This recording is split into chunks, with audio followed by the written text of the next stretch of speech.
and get started. There we go.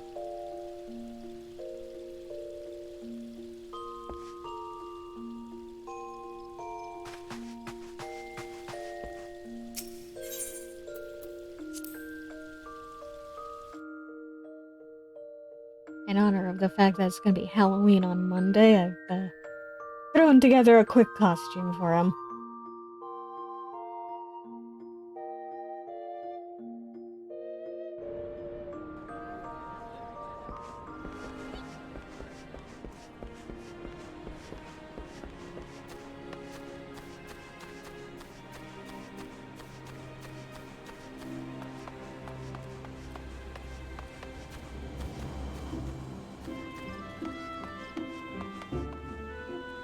Oh boy, I gotta wait for everything to pop him. There we go. Oh man. Need help tracking down the owner of a button? That's certainly not a request I receive on a regular basis. Well, go on then, show me what you have.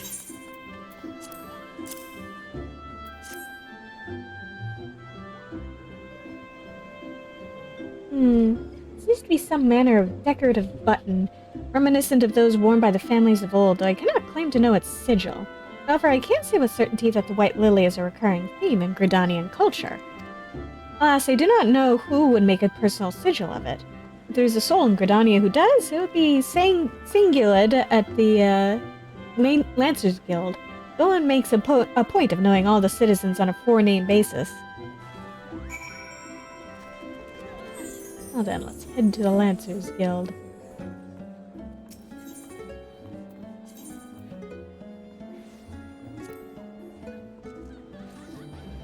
Somebody's putting on a show.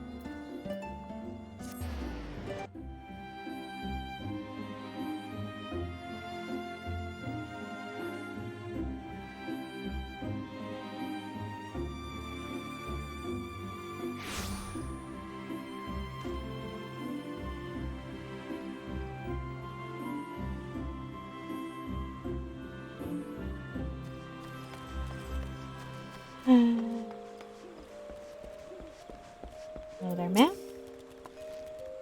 Bernadette believes that I can help you? Well, that is a rather bold assumption to make. I'll try to assist, never you fear, but whether aught comes of it is another matter. Now then, what do you require of me? Why can't you tell me about this button?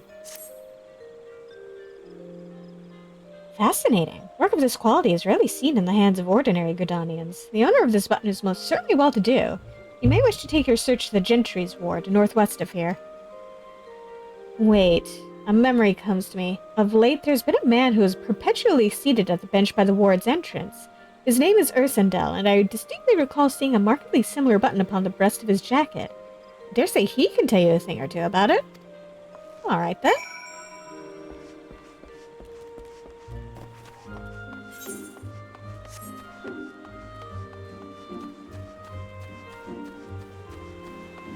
Let's go seek out this man.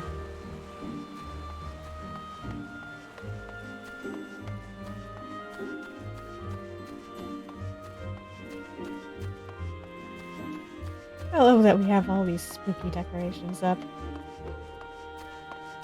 And honestly, it's kind of fitting that we're doing this particular quest at this point. I do not believe we are acquainted. Pray leave me to my thoughts. Do you recognize this button, sir? The sigil of the D'Artancourt family. How is it that you came to be in possession of this button? The body of a murdered woman? Her face, was it marred in any way? Yeah, actually. I had feared as much. I can no longer feign ignorance. I shall reveal to you the truth of the deaths, but on one condition. You promise to put an end to my lady's madness and free her from her torment. That sure is a lot to ask of a guy.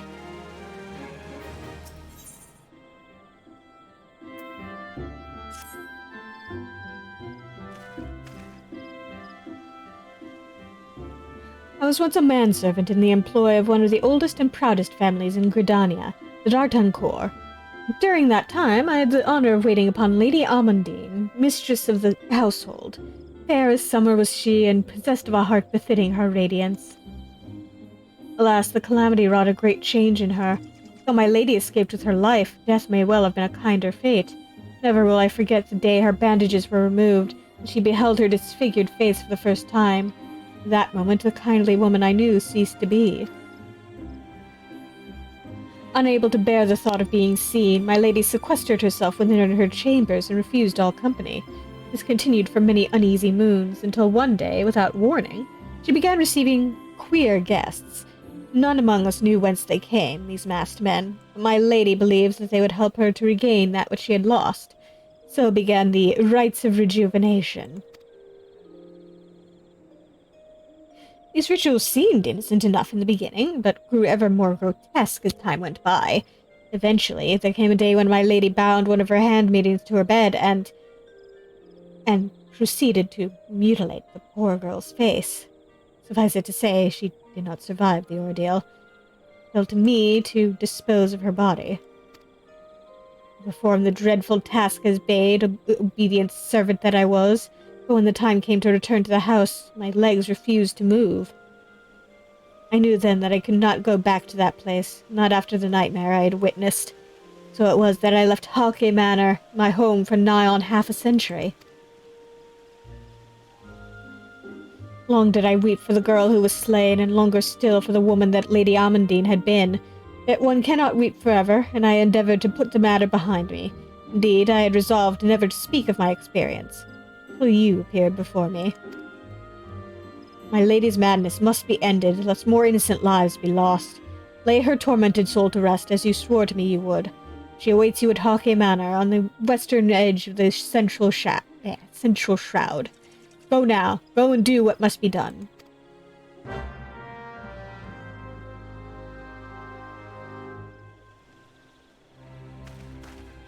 Oh boy, this should be fun. Here? Yes, okay. Yeah.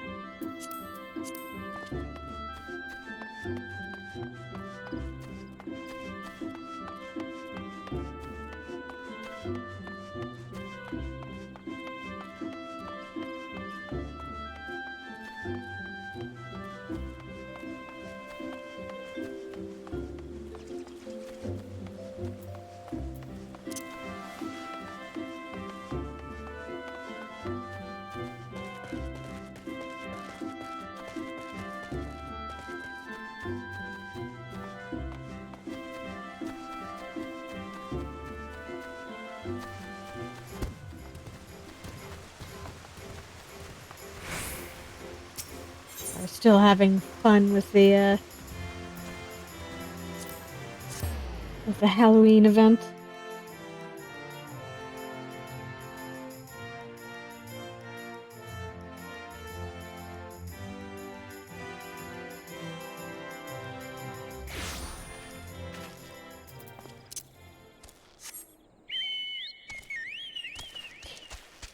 No, I can't fly yet.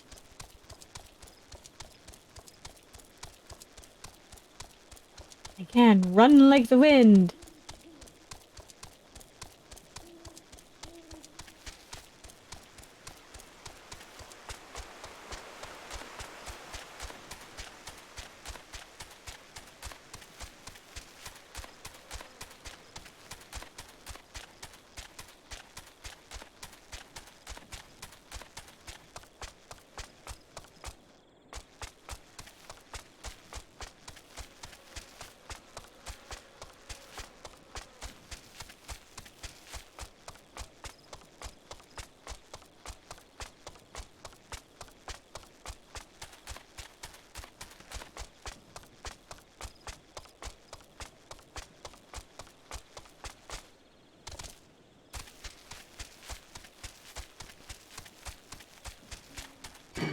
Yep. No thank you, sir. I don't want any. Go about your day.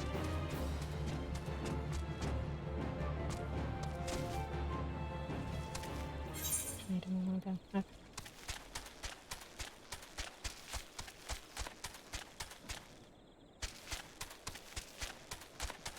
There we go. I recognize this place. I'd rather it didn't include that. You can go about your day too, sir.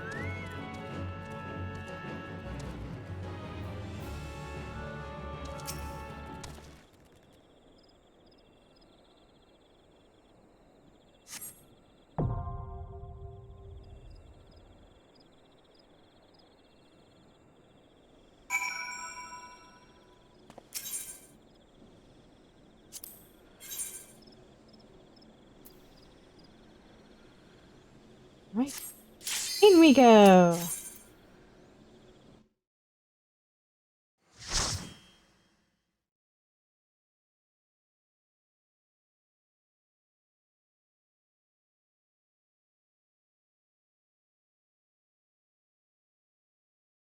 We are.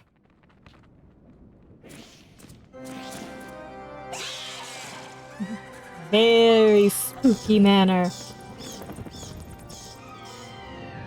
One with a layout that you might recognize, because it's the same one they used for the spooky manor as part of the Halloween event.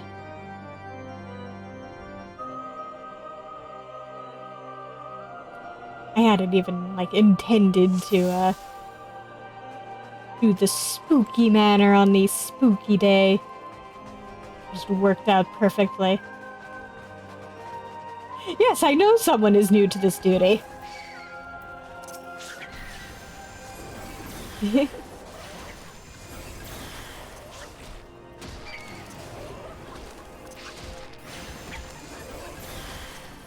no. No thank you, ma'am. No thank you.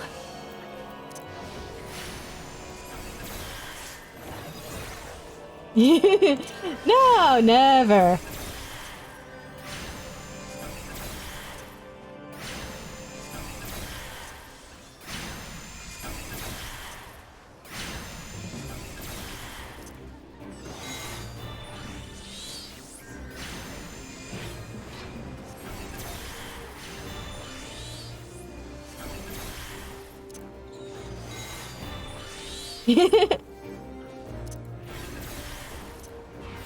Yeah, the Sluggy is kind of adorable, huh?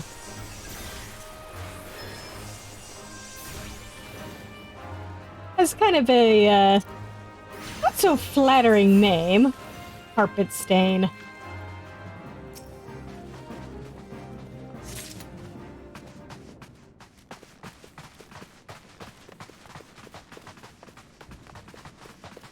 This manor is another dungeon that underwent some, retooling.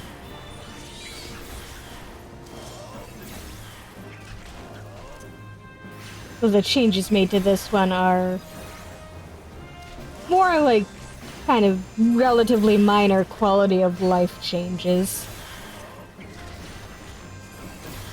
Make getting around it a bit easier.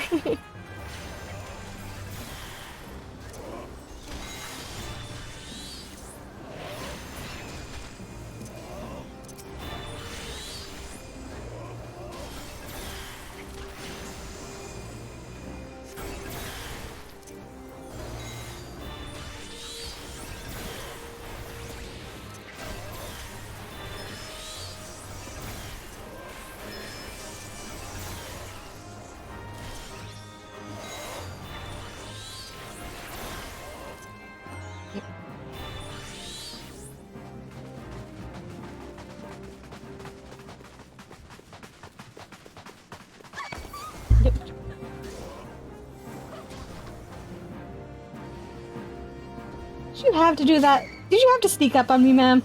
Sorry, coming through. Nope.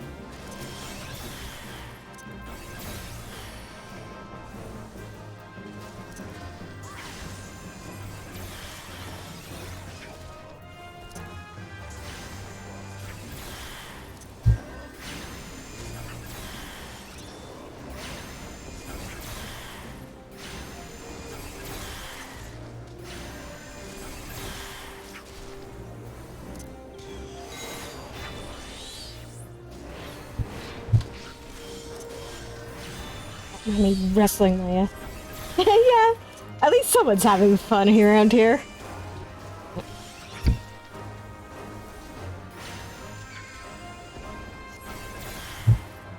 Don't mind me fiddling with my mic.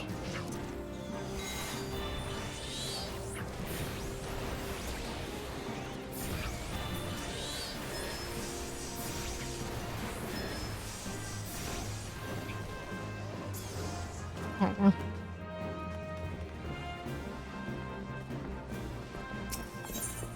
Gotta unlock this door.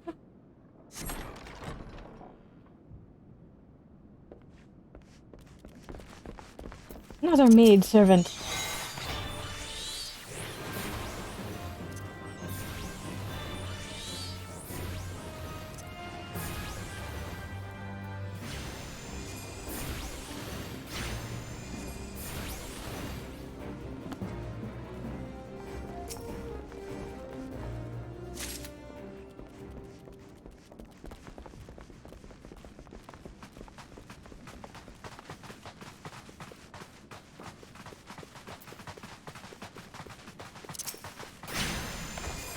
There you go.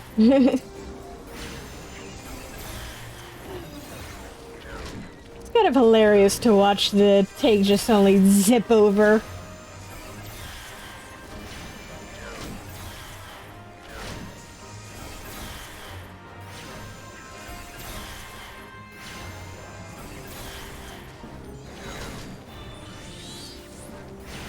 Even more hilarious when when the tank in question is a dark knight.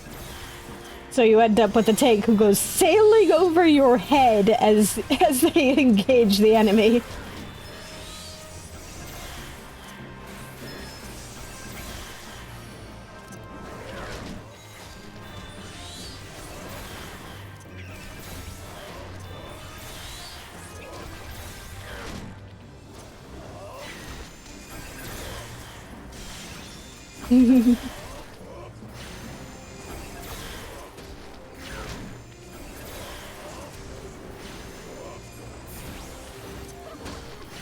Yeah, speaking as someone who has tanked before, we do have fun. Sometimes you just want to go sailing into the thick of battle.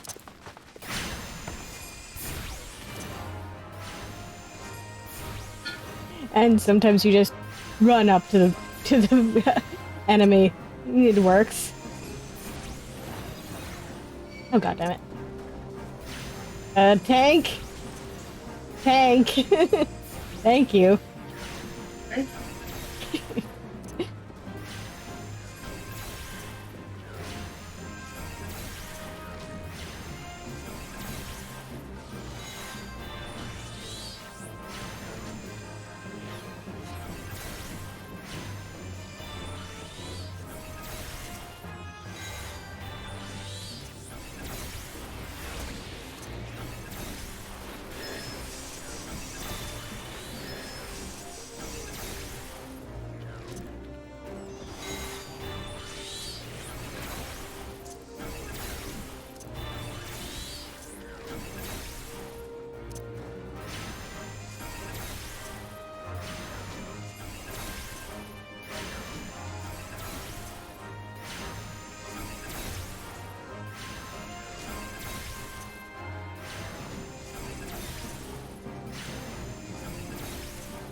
Nope.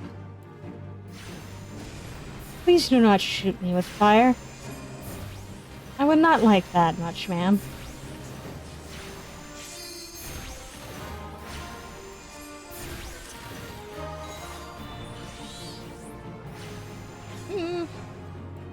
Don't interrupt me when I'm casting, either.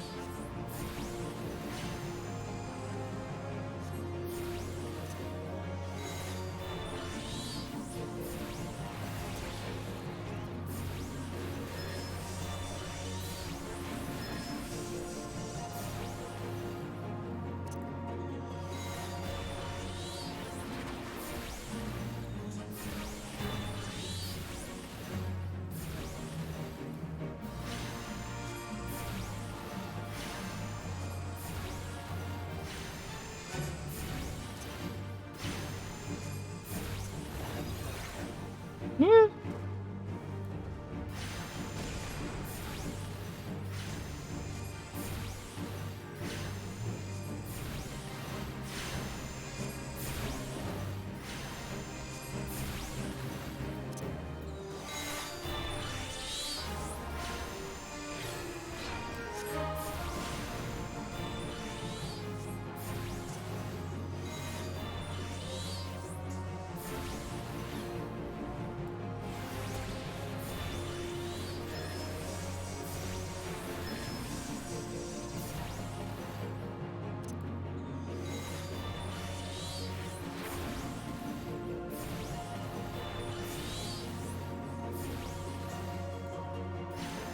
Yeah.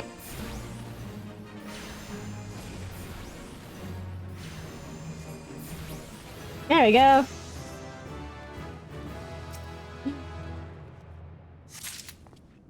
I got a whole level out of that.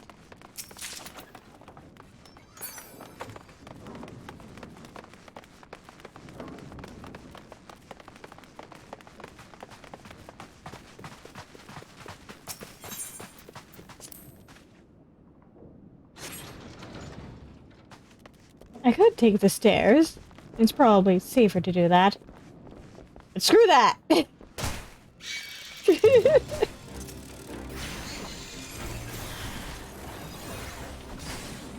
Someone save me through my hubris! Oh dear.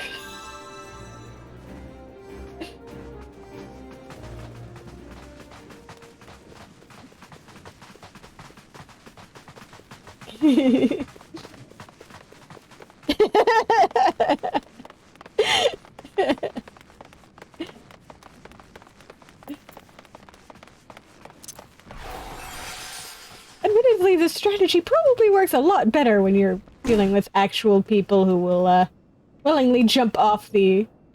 There we go.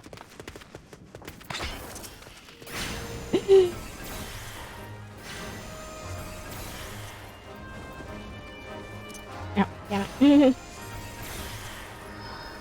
Summon my carbuncle.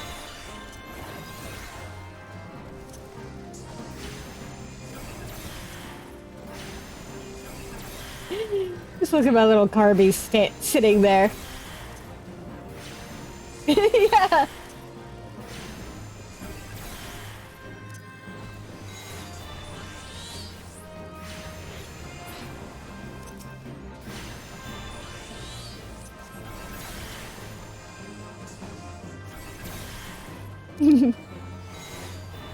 Yeah.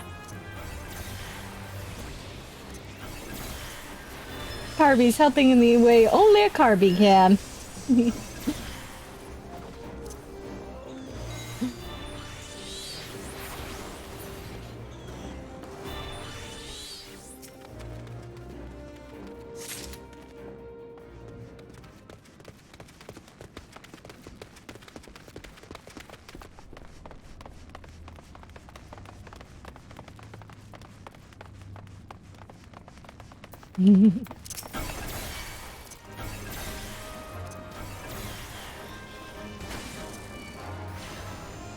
Carby's are good at emotional support.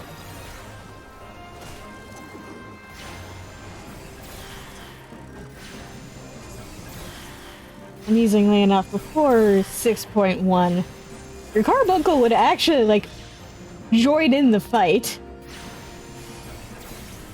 They just run up and go ham on the enemies.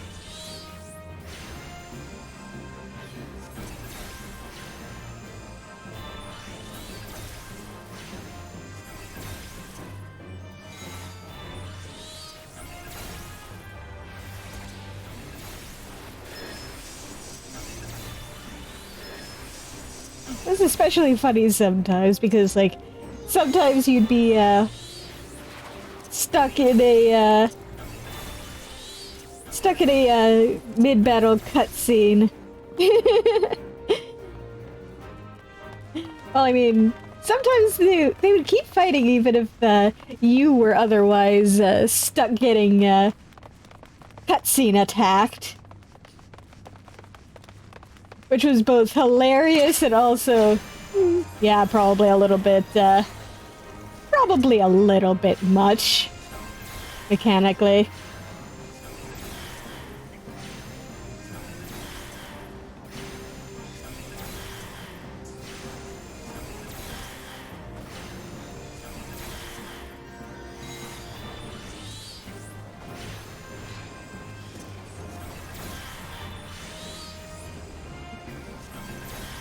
I see you over there, Miss Maid Servant.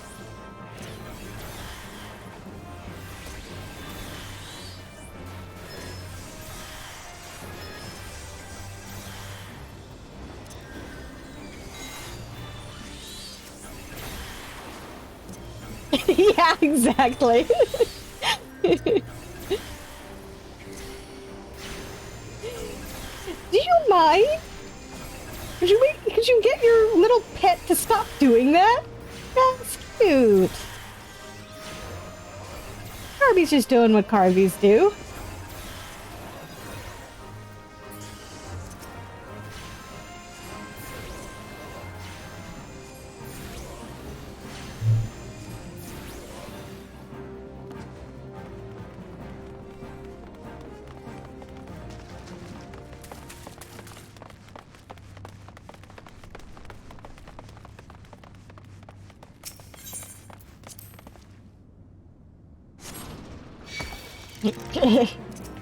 Hello, guys. Didn't mean to interrupt anything.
Have you...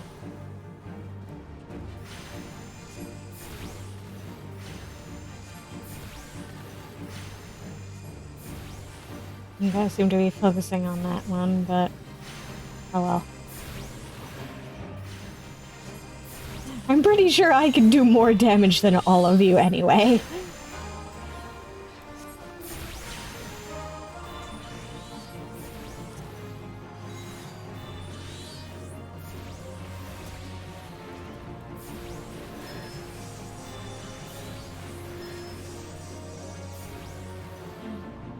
And I think I am, in fact, doing more damage than they are. Look at how far down I've gotten the Jester compared to all three of them wailing away on the Steward.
Yeah, back in the day, when you got to this part, there was no ethereal flow that would take you back to the entrance. You had to use return if you wanted to get back quickly. Or, you know, if you were feeling daring, you could just hoof it back to the entrance the long way, but that would take a while. Who wants to do that?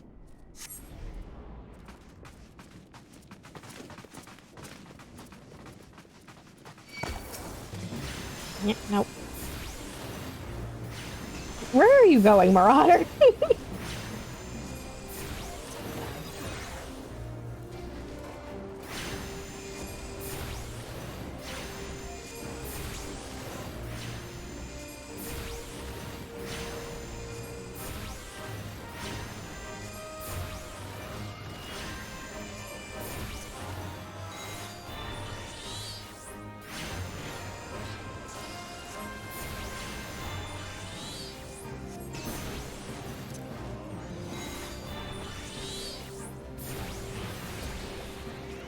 There we go. Yep, yep.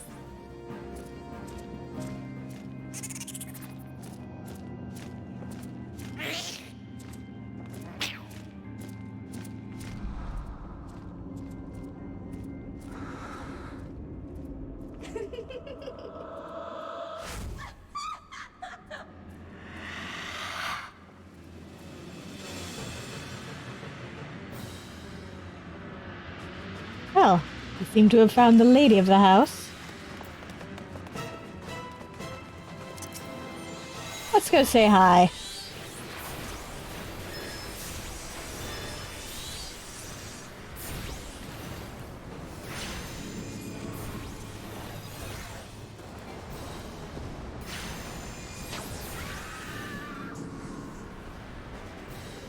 Just stand over here.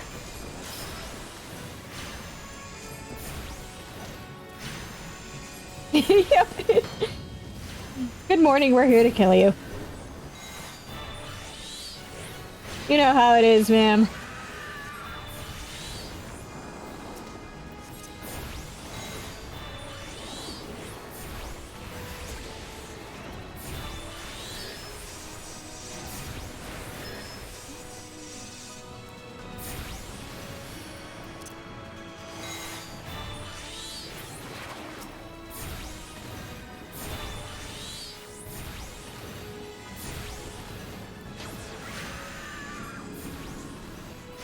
That motherfucker.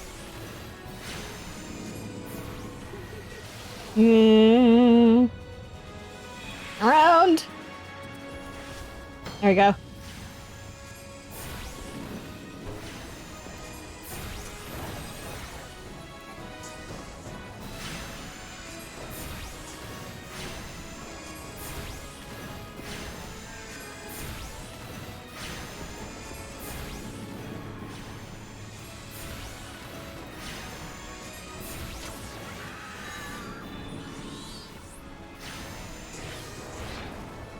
Over here. There we go.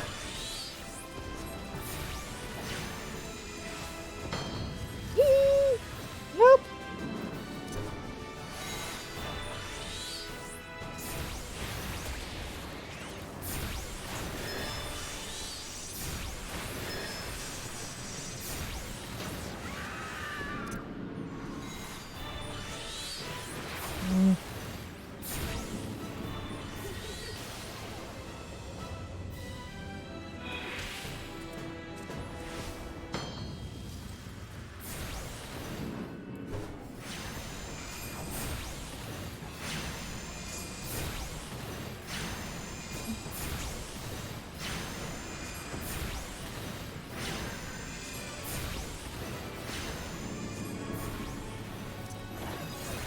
This battle also used to be a little bit more involved.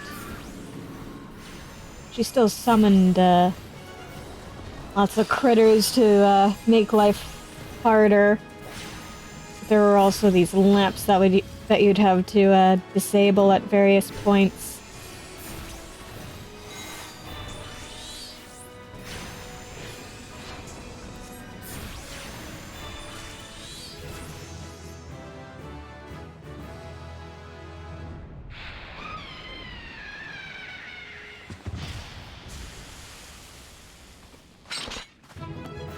Hi, ma'am. Have a good afterlife.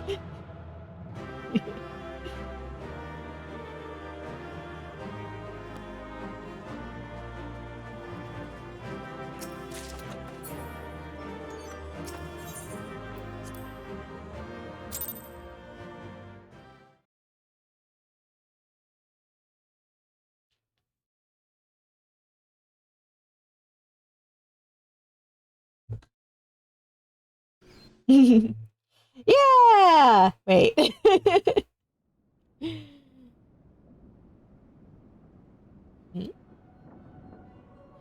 Darkness has taken root within these halls, sprung from the most unlikely of seeds. One cannot help but admire the irrepressible spirit that quickened it to life.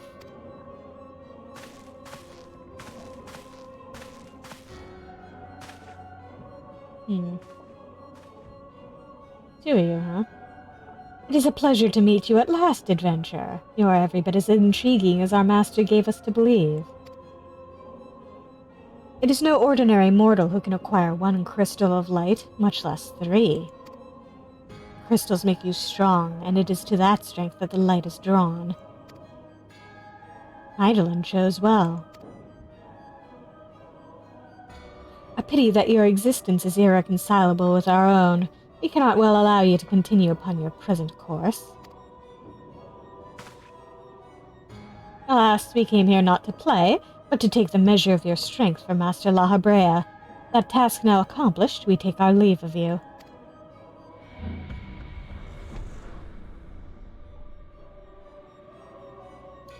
Fare you well, bringer of light.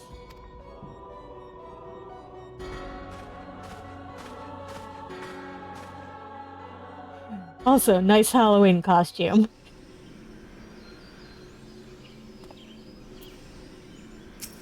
Okay. Let's mount up and head on back.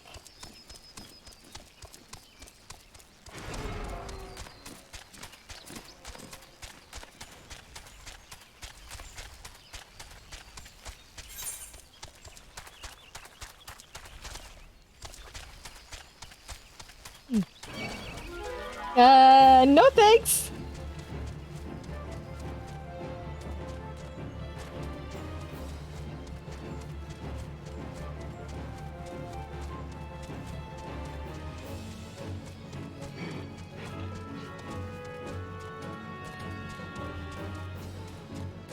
There we go, that's the way down. I mean, I could probably hop off a cliff, but that would be painful. I'm gonna take a wild guess and assume that's probably a hunt train or something. Or just some other type of gather, or just a bunch of people gathering.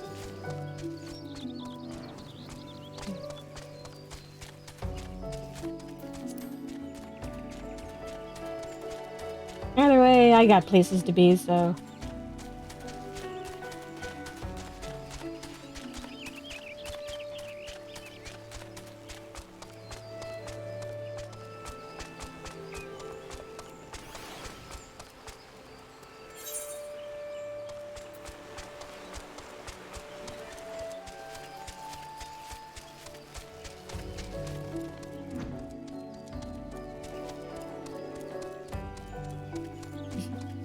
yeah.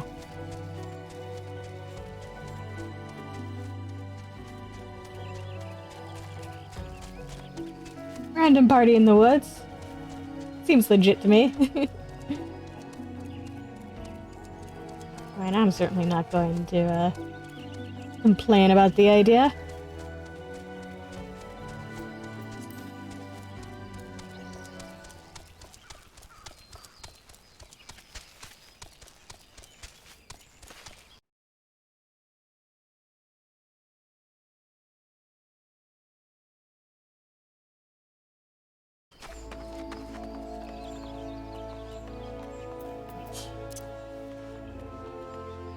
Time to report back. The dude that we killed his, killed the lady he used to work for. It's all good now.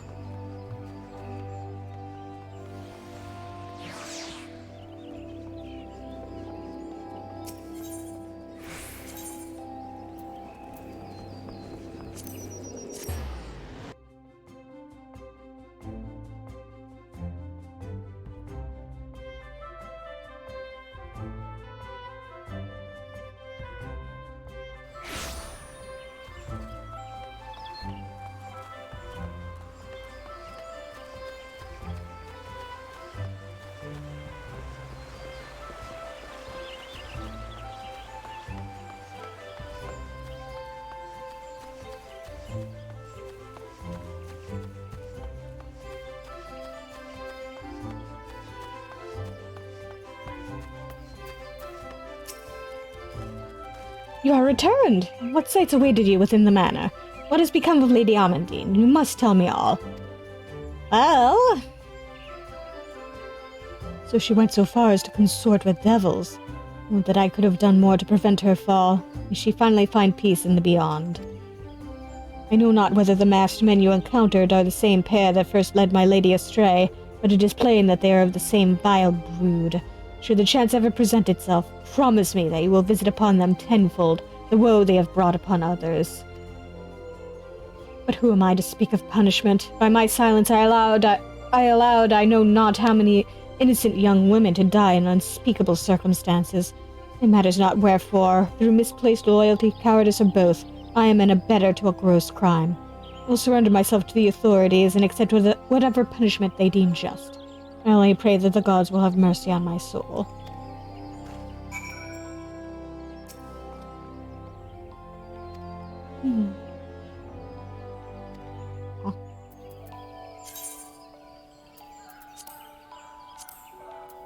Let's port back to Minfilia.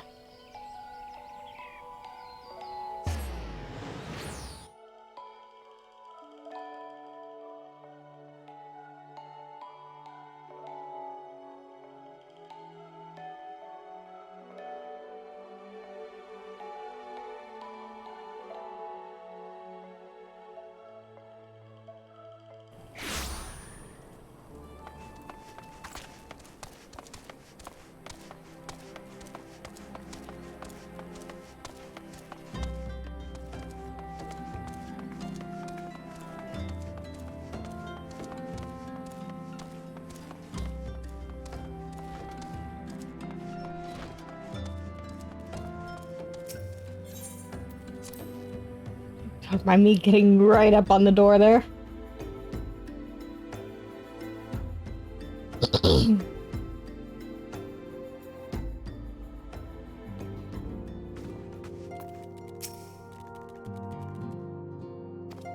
Still pondering, I see.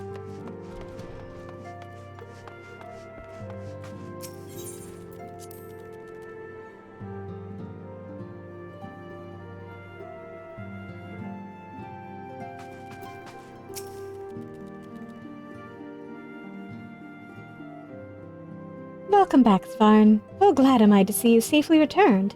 Tell me, how fared you on your sojourn in the Twelveswood? Well, I ended up killing this demon lady. 2 of La Habrea's minions, and they sought to measure your strength. By their own admission? The devils taunt us.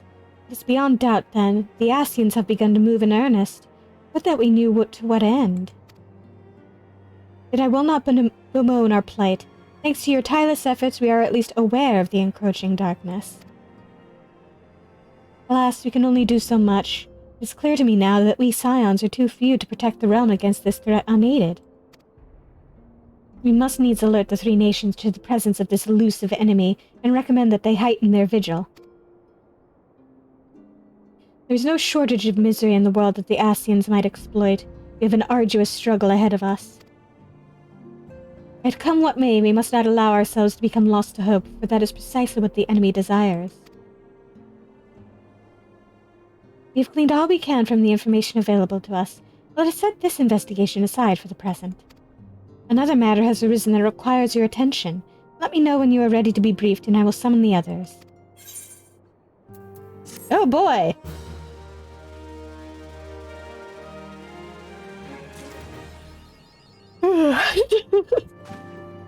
Skeletons.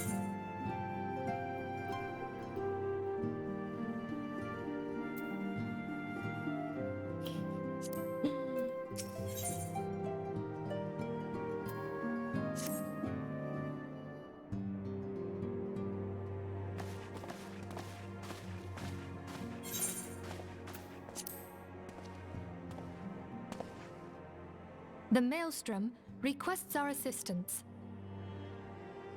Concerning the kobolds they sent such copious notes on, I presume?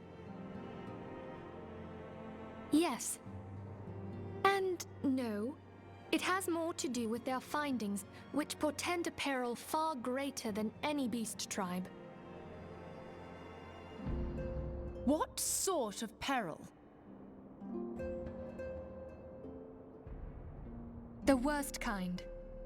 A tribe of kobolds in the vicinity of Limsa Lominsa has reawakened Titan.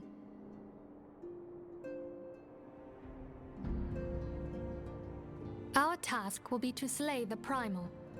The Maelstrom have sworn support for the endeavor. They are no strangers to the havoc kobolds can wreak. Years before the Grand Company's reformation, two primals, Leviathan and Titan, chanced to converge upon the sea wall, wreaking untold devastation. There, by the grace of the Navigator, were the mercenaries Merlvip hired able to fend them off. Yet it did not take long for the beast tribes to regroup, and they summoned their primals once more. Thankfully, their second coming was decidedly short-lived, but that is beside the point. So long as tormented souls will them to exist, the realm will never be rid of primals. The Maelstrom has kept a watchful eye upon the beast tribes, and the kobolds in particular, ever since. Which brings us to the matter at hand. Unlike Ifrit, we know scarcely anything of Titan.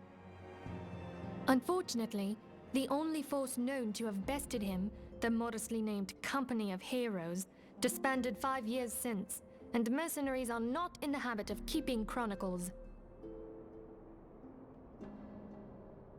Expect the worst. The Maelstrom's help is of course appreciated, but even if we had their whole armada at our disposal, we could still find ourselves overmatched. A pity the kobolds lack the gentle sensibilities of the sylphs. A peaceful resolution would be more than welcome. The echo will not avail you this time, I fear. If you are to survive, your steel must needs speak for you. No one would think you a coward were you to decline. So you will accept? Thank you. We can't very well send him to Limsa Lominsa without Y'shtola, can we, Minfilia? May I ask that of you, Y'shtola? I never thought it in question. Ever reliable. Very well. We will spare no effort to win victory. You may count on the full support of the Scions of the Seventh Dawn. And all not afield will aid the fight from afar. Thancred, Ida, go to the Grand Companies, tell them of our plight and solicit their support. Urianger, send word to the students of Baldessian, and Alfino if you would. Papalimo, compile all the information we have on Titan, little though it may be.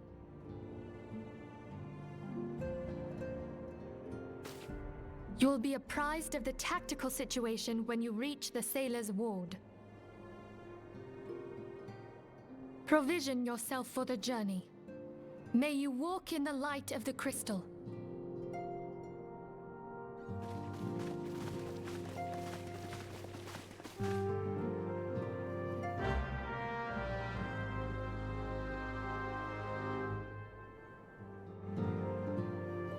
Alright. Off to Limsa we go! While we're here, I may as well do the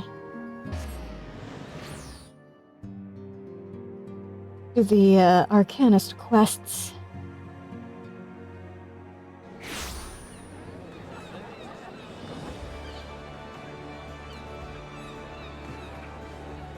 For people to spawn in.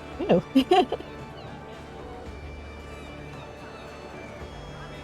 Sailor Mars, I presume. I'm glad I'm not the only person dressing up already.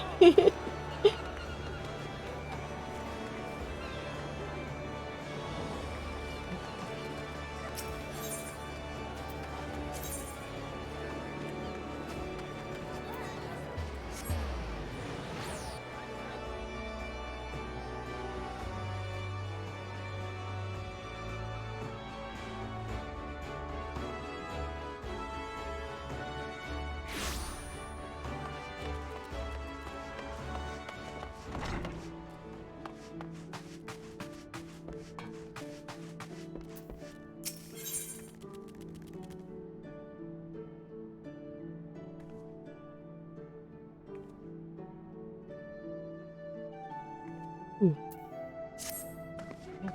Goodies out of this. I've been expecting you, Svarn. As ever, Kalia's predictions have proved accurate almost down to the moment, and her mind is especially sharp with such a dangerous confrontation in the offing. The Yellow Jackets have contacted us with word of Duz Maga. It appears his merchant vessel is presently anchored off the coast of Bloodshore. Once the pirate's business there is concluded, rumor has it that he intends to embark on an extended voyage to the east. It will be some time before he returns once more to Limsa Lominsa. If we pass up this opportunity, Kalia will lose her chance to settle the score with Duz Maga, and we risk the Foreseer stumbling once more into blackest melancholy. Simply getting close enough to Duz Maga will prove difficult. Kalia has, however, already formulated a solution, and has set her grand strategy into motion. Your first task in this undertaking is to travel to Costa del Sol and deliver this set of directions to a fisherman by the name of Rilzirn. More instructions will be forthcoming. Okay. Okay, this is gonna take a bit of doing. So I am about the right level for that. I'm gonna be taken in that direction anyway.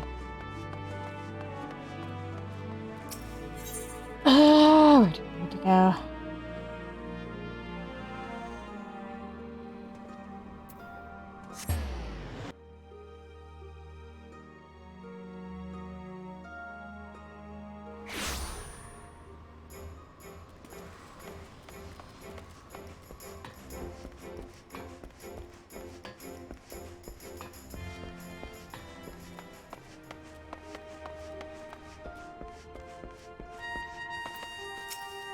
Hello there, ma'am.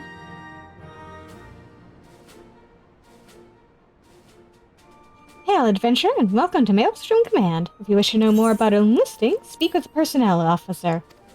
Unless you are the guest we were told to expect? Forgive me, sir. I didn't realize you'd be coming in costume. To business, then. It is as we told the antecedent. The kobolds have once again summoned Titan. A little over a moon ago, we began to observe the beastmen moving south in increasing numbers from Ogomoro. Our scouts subsequently confirmed the object of their aggression. Crystals, fodder for their fell primal. Hello, Admiral. Thank you, High Commander. You may leave the rest to me.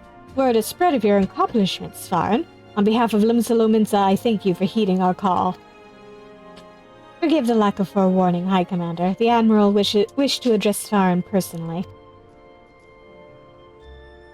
We are no strangers to conflict. Long have the Sahagin and the kobolds plagued our people, nor is this the first time we have had to address a primal threat.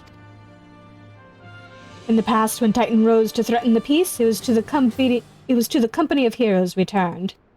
But they are long disbanded, and we must look to other brave souls blessed with the strength to face this foe.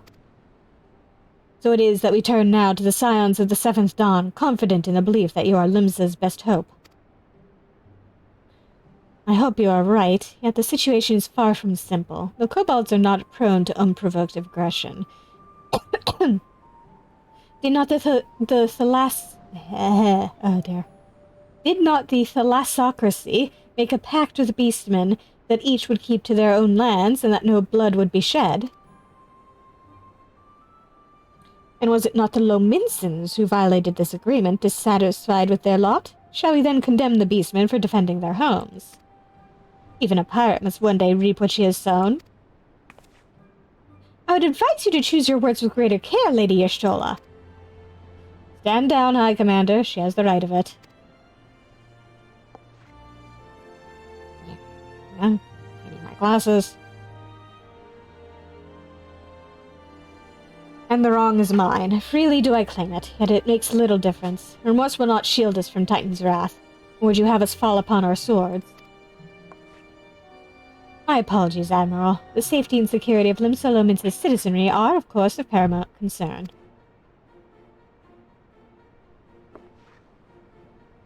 Already we have observed disruptions in the flow of aether further inland. The effects will be felt here in the city ere long. I ask much of you, I know, but the need is great, and I count on your help, Svarin. You have my thanks, along with the full support of the Maelstrom. I await good tidings. If the kobolds should summon Titan demonstrates they are no longer amenable to negotiation. This being the case, we must needs prepare for conflict. Before we meet Titan in the field, however, it would be wise to learn all we can of our foe.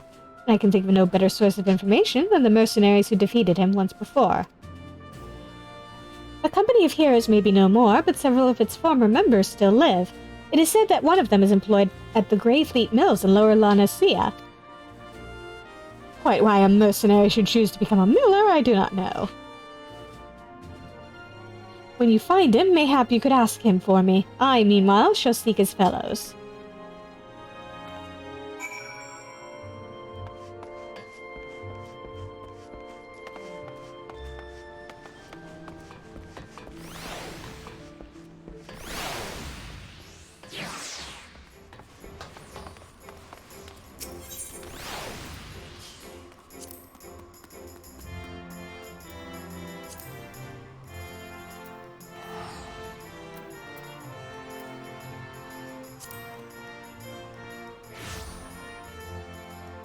Alright, yeah, way up there. We got a bit of a truck. Good thing we finally have a chocobo.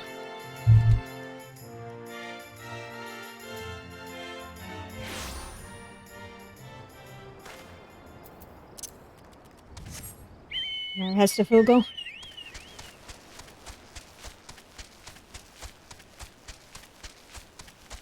Away we go!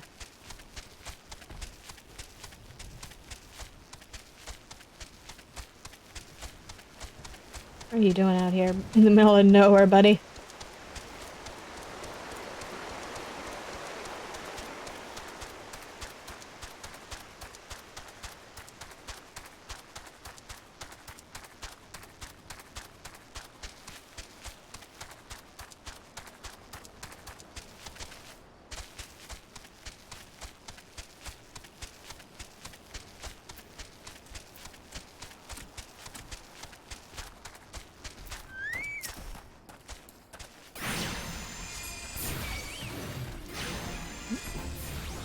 There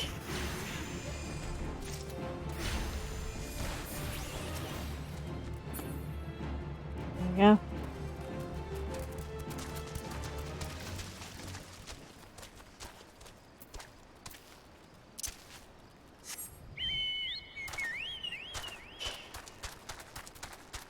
Damn it, I tried to fly again.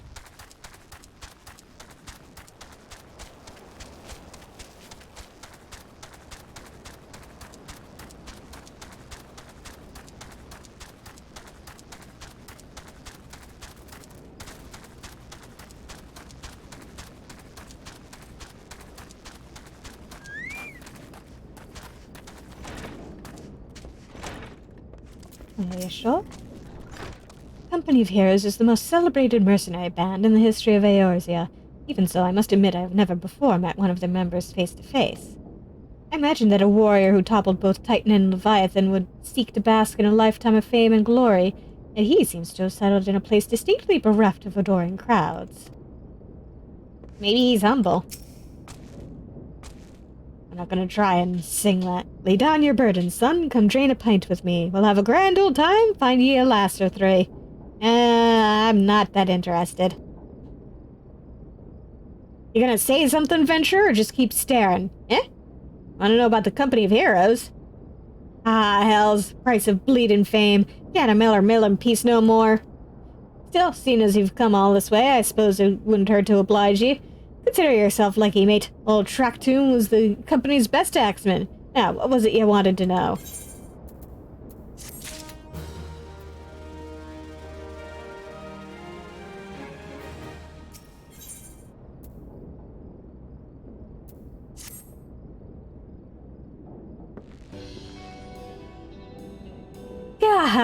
So you want to hear the tale of how the Company of Heroes bested a primal, do you? Let me guess, you mean that bastard Titus, oh, if only he'd been there to see it. It was a mighty struggle like the legends of old. Me and the boys fought for 3 days and nights, we did.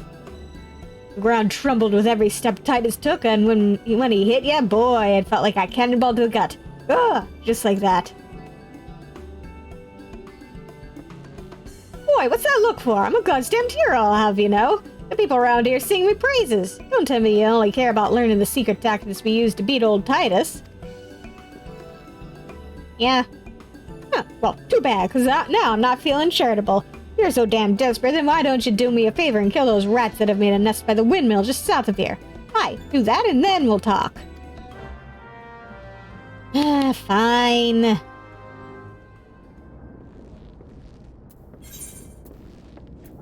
I didn't know any better. I'd say you were just using me to, do your chores for you.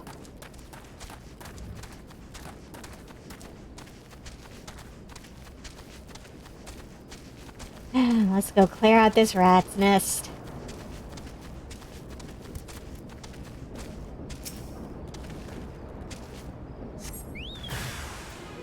Oh, jeez, that's a lot of rats. I was just expecting 1 or 2, not 4. Oh, family of them.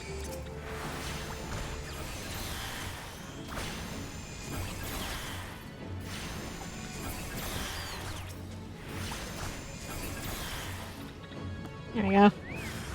Oh dear. I don't like the look of this guy.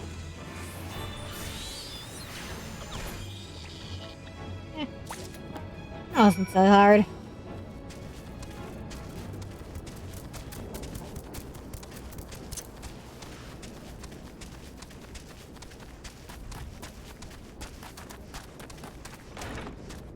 Hey. Cleared out the rats for you. Eh? So the BCs are dead, are they? Nice work, Venture.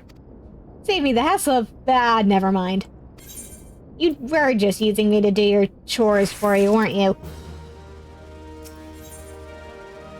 Tracktoon appears to be ignoring you. What? You're still asking about how we beat Titus? I don't know, Adventure. It was a pretty risky strategy, the kind only a veteran of 10 score battles could rely upon. I mean, at this point, I'm pretty sure I've racked up that many, so... I want to teach you, truly do, but unless you prove you have what it takes to face that fat bastard, I can't in good conscience tell you a damn thing. At the very least, you'd need to be capable of slaying, say, a Goobu. Like the one I killed on the way over. Come to think of it, that ain't a bad idea. Them creatures have a taste for the flour milled here, so you ought to have no trouble finding one in the vicinity. Of course, I ain't asking you to cut one down quick as a skilled axeman like myself. Anyway, why don't you try heading due west and stand and look out case a Goobu comes calling. Slade, and I might consider telling you more about old Titus.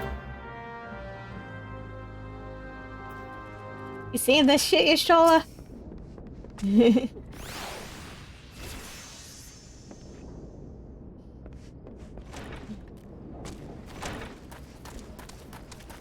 I think someone else is also getting, jerked around by this man. Jeez, what the hell happened here?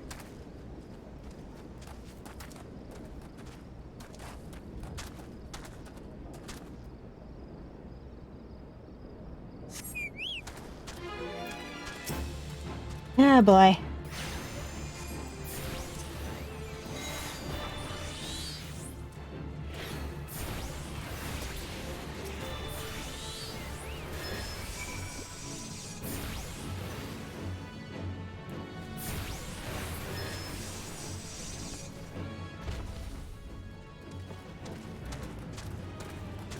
May as well help out that guy, too.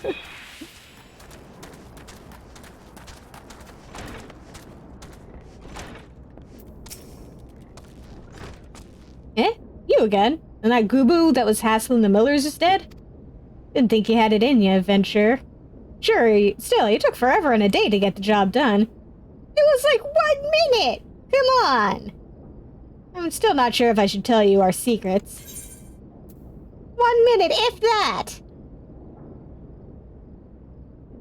How fast were you expecting me to kill it?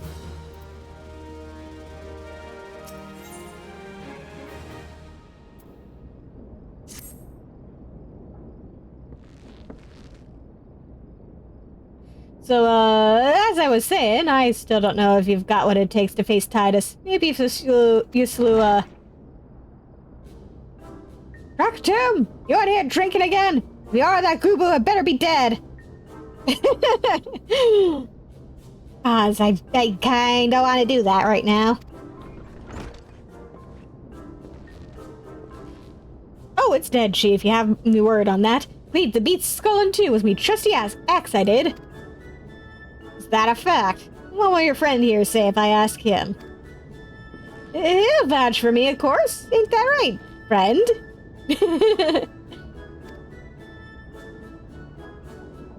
Man, I wonder if I could wear that hat. Or if my stupid Vieira head will, prevent me from doing so. Tell me true. Was it Traktum who slew that Gubu? Or was it you? Chief, what are you saying? It's me, Traktum, the finest axeman ever to serve in the company of heroes, the legendary mercenaries who slew that bastard Titus. Titus? Who in the seven hells is Titus? Some promo you fought in a drink-sodden dream? The company of heroes slew Titan, you bloody halfwit. Well, see, Titus was what me and the lads used to call him. That's the biggest load of Sahagan shite I've ever heard. Both of you outside. We'll learn the truth the Lominson way. Traktum, if you didn't slay that Gubu, you may consider your contract revoked.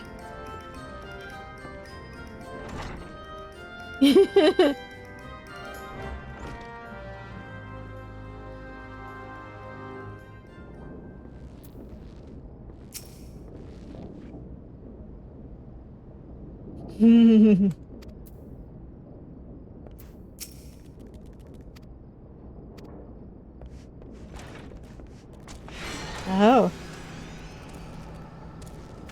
Yeah, he really did. His lies have caught up with him.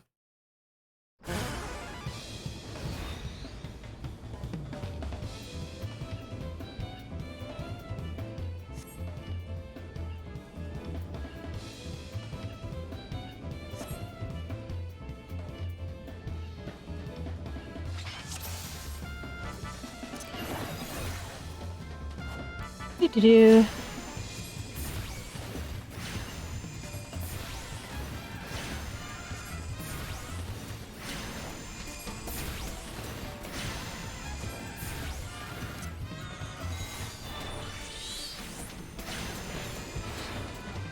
Focus on your rock, sir. Ow! Oh, screw you!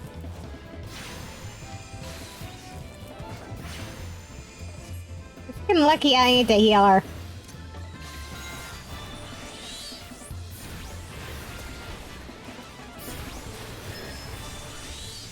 Yeah!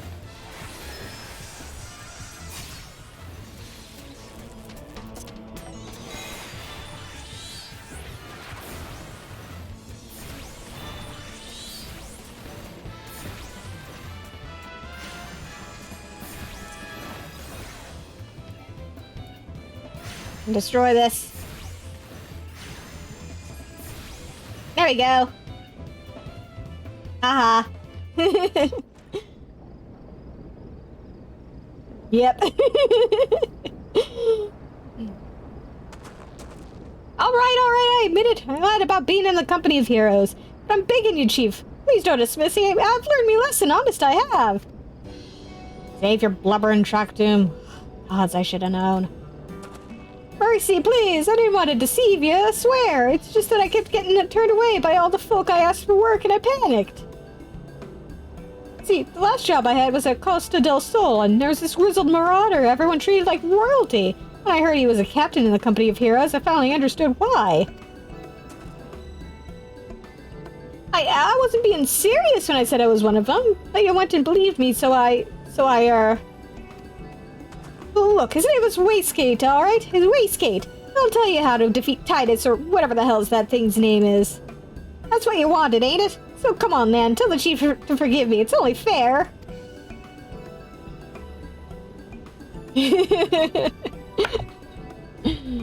I'll consider it.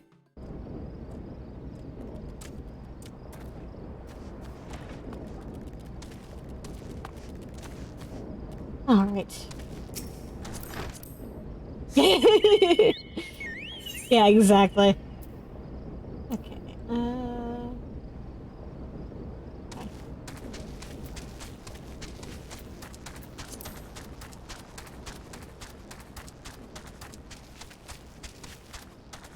All we gotta do is go up here.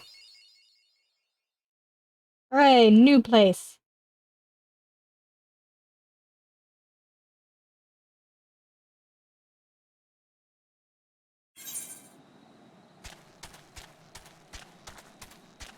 Suddenly we're slow.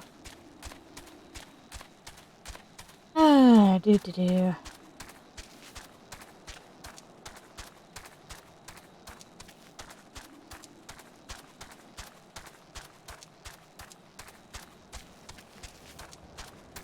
Hello there.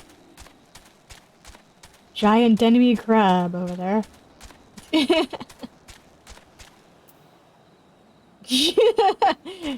Oh, it's not lupus.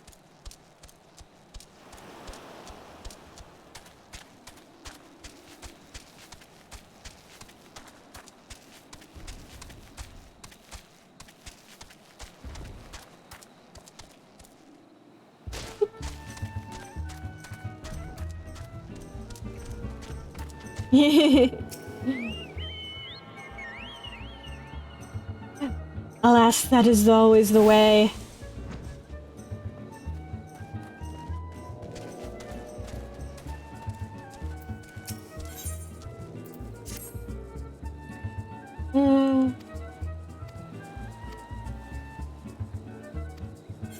Do the guild love in the area. Get that out of the way. Cruelest.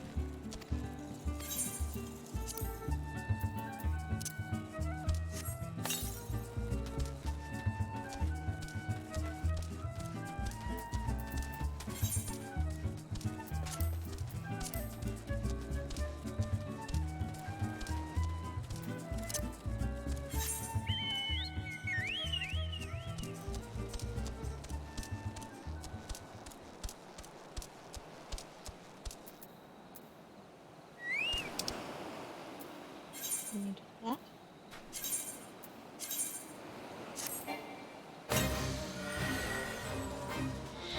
I'm just barely too high level for this.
Someone else is also doing this particular love quest.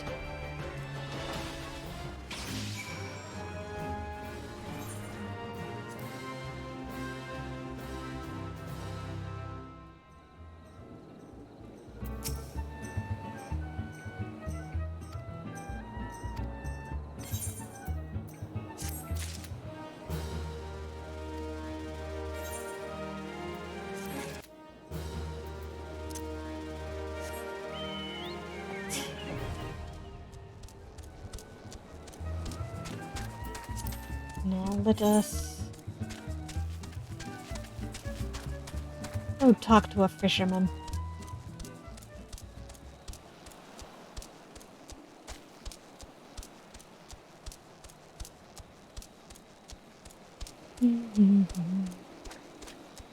See you over there, sir. Yeah, go away. I don't want to get paralyzed.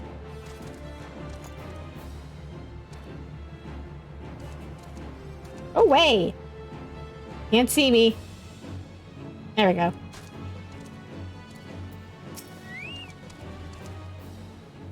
What is it you want, lad? As you can see, I've me hands full with me fishing.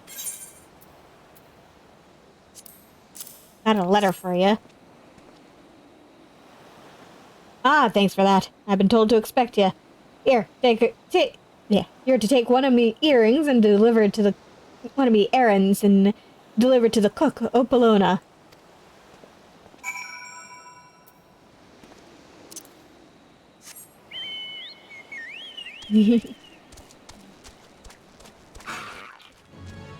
Well, there is a fishing guild in Limsalominsa.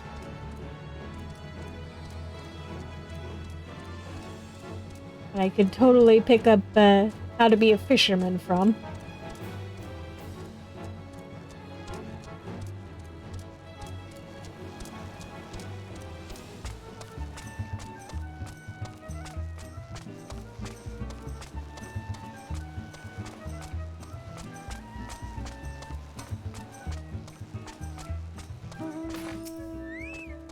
Hello, ma'am.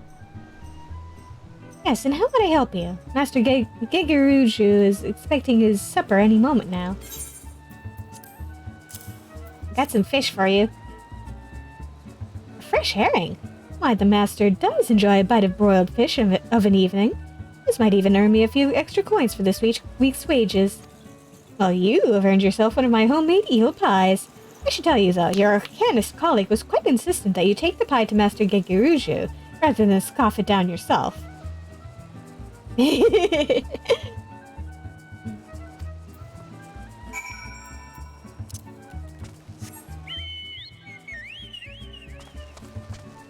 Become the best fisherman in the realm.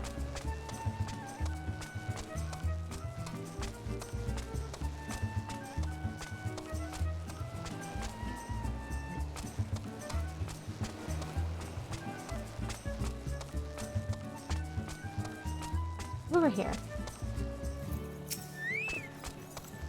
And what brings you to my, and I use the term facetiously, humble abode, dear sir? Such a heavenly aroma. Are you perchance carrying an eel pie about your person? How commendable that you should research the delicacies that tickle my fancy before daring to intrude upon my most ponderous of ponderings. Speaking of ponderous, well, I was speaking of it at least.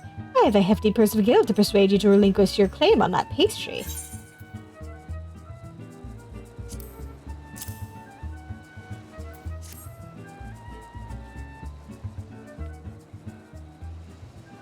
One moment, if you will. I've been instructed by a Mielvansgate assessor to hand over this message to whoever delivers an eel pie to Master Gegeruju.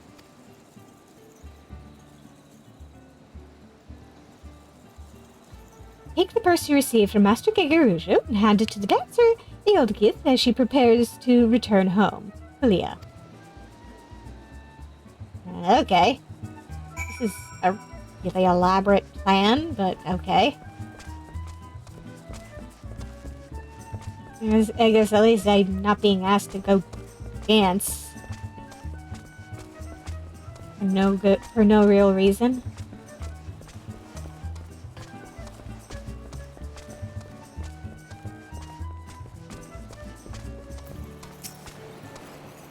Yes, if you're looking for a dancer, then I would first see your coin. I have 3 children to feed and no time to waste on idle chat. Is this enough? Oh my, that is quite a purse. My precious darlings will eat like kings this week. Such a simple job as well. I was told to expect you see. In return for the coin, I am to give you these. True. The leather satchel is from your Mikote friend, and the pareo is from me. That last item you are to deliver to Drogo, the warehouse foreman. Jeez, Kalia, what are you making me do? Other than running all over the place.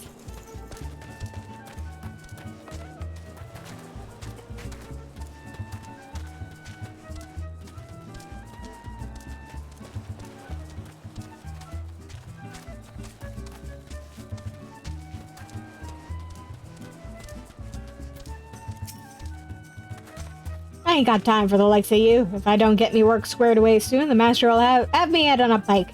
Huh? You got someone for me, you say? Yeah, this?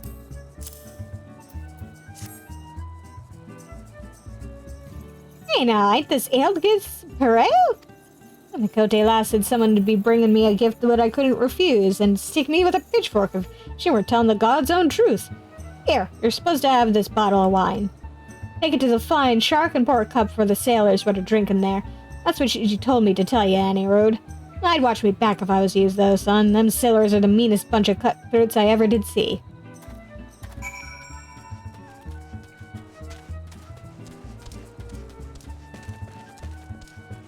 This is the weirdest series of fetch quests I've ever been sent on.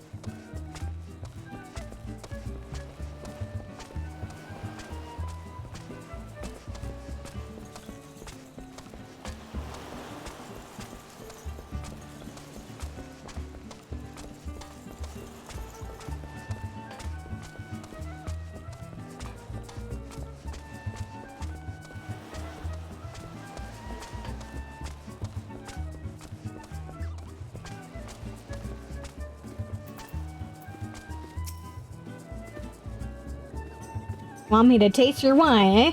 Well, now, I ain't one to pass up free grog.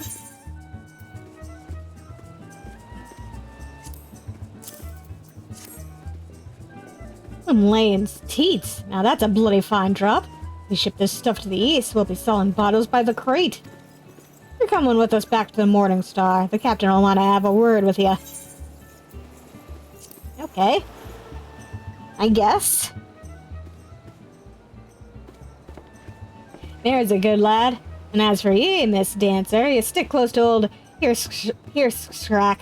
And it gets damn cold on them long sea voyages. Heh.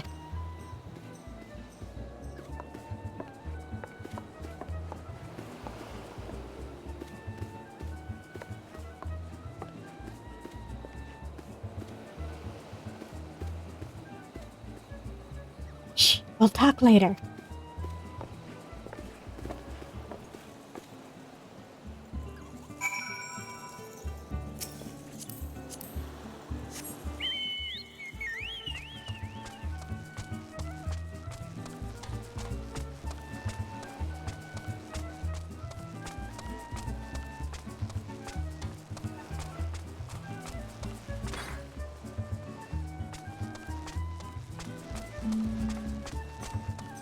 There we go.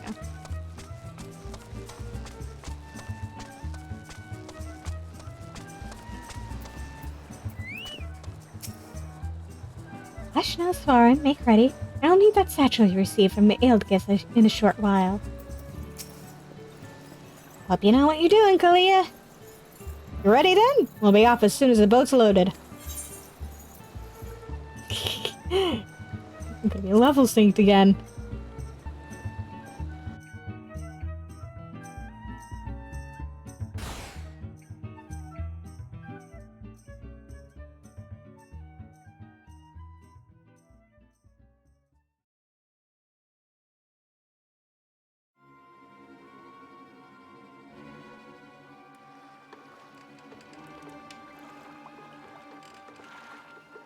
Ah, fine grog and a fine woman. The captain will be pleased with this haul.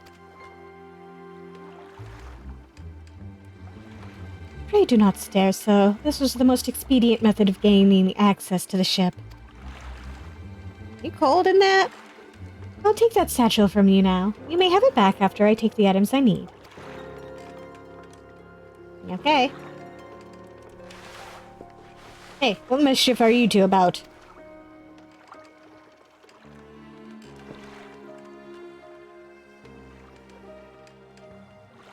I was merely borrowing some clothes. You wouldn't wish me to catch a chill from this brisk ocean air, would you? You'll be dancing yourself warm once we get you on the ship, lass.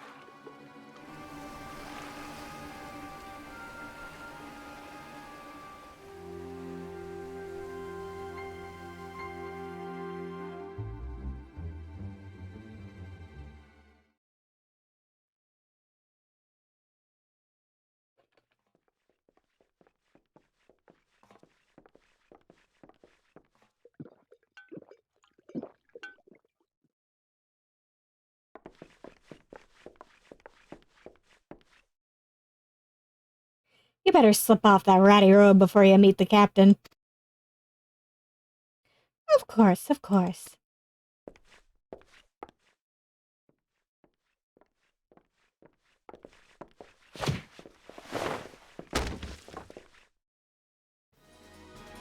I'll be happy to show him the performance that awaits.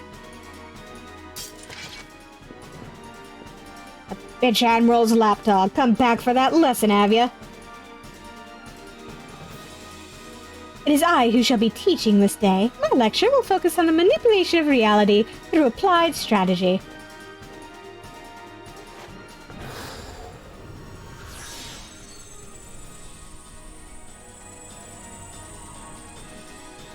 Enough of this damn yapping. By the time I'm done with you, you'll remember who your real master is.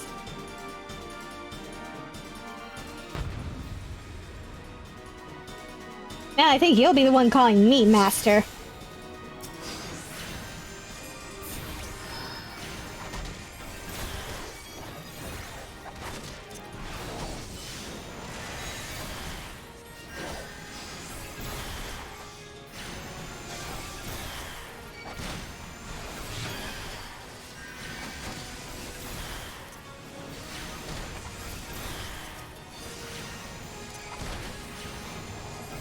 Get over there.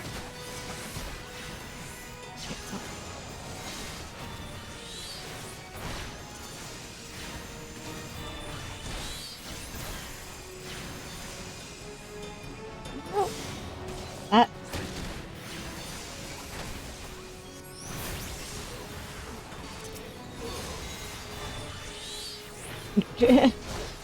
Hello?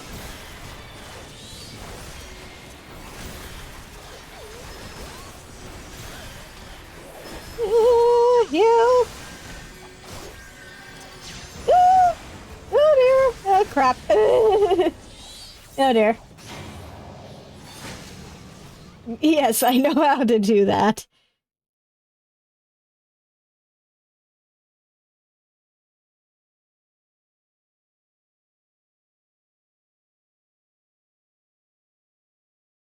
Let's try this again. With less dying. Don't patronize me, game.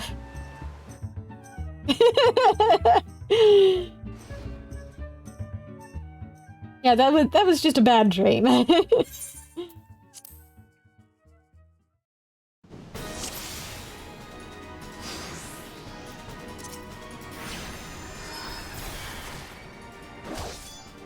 Come on, not nuts.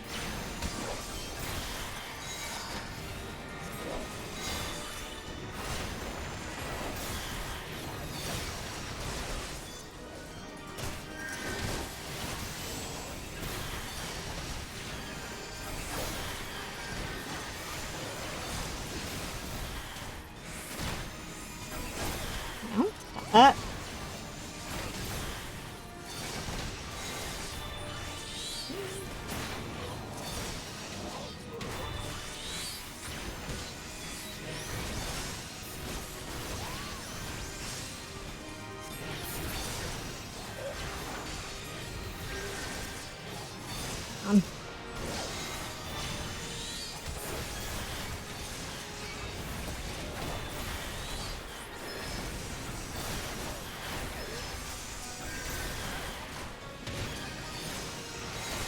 No.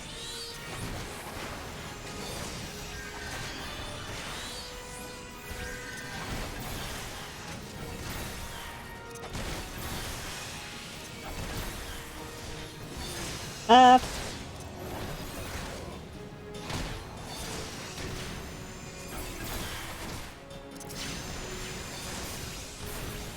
There we go.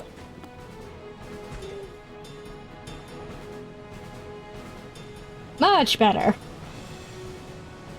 A rabid little cur. Our numbers matter not. It is strategy that will win this battle. Prepare yourself, Duzmaga. With your defeat will I cast off the shackles you closed on my soul.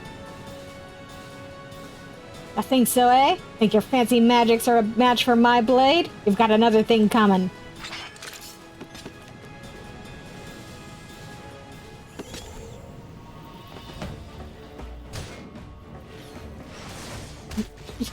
Thanks, game!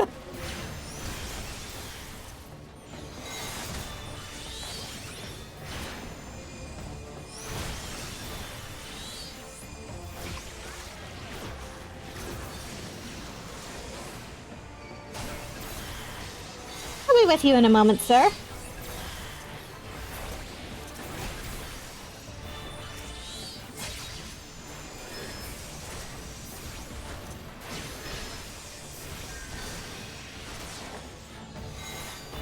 Nope.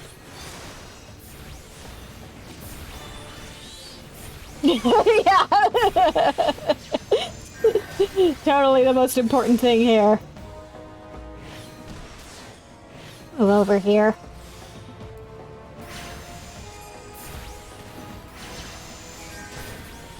There we go.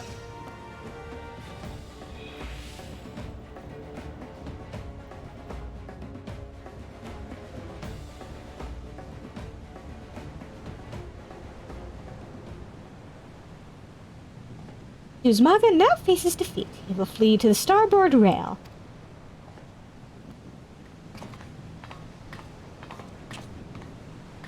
Obvious. Next comes his attempt to escape into the sea.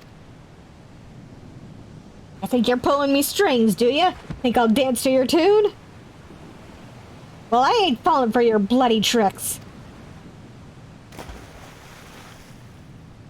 It is at this moment he notices the yellow jackets I had you summon in my explicit instructions to Rilzern.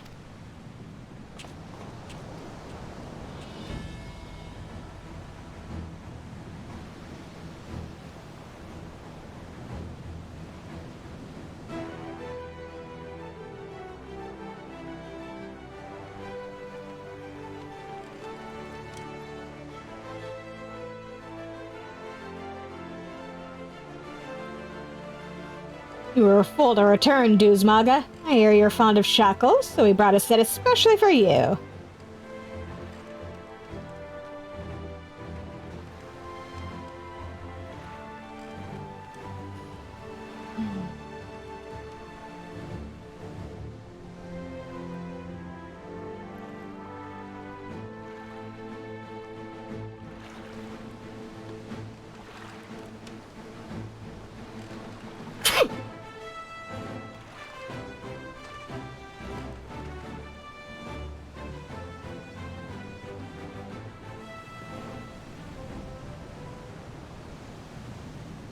Thus concludes today's lecture. Thank you, Svarn. This strategy would not have succeeded without your flawless execution. Which suggests that my tactics yet require more work. One must allow for some small deviation in performance. I believe, however, that I now understand where my calculations went awry. It is not enough to wish to shape reality. One must also have a complete understanding of the reality one wishes to obtain.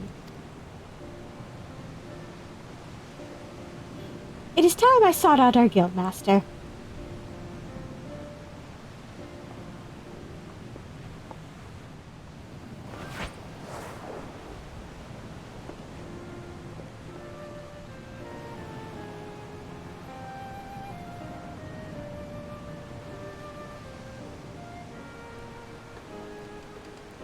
I can convey to Mistress Subergame my fondest wishes and my appreciation for all that she has done for me.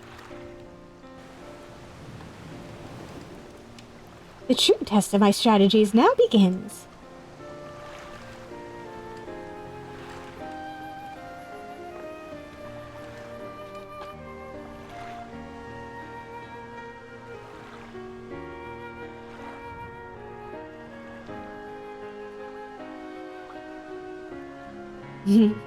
Yeah, good luck to you, Kalia.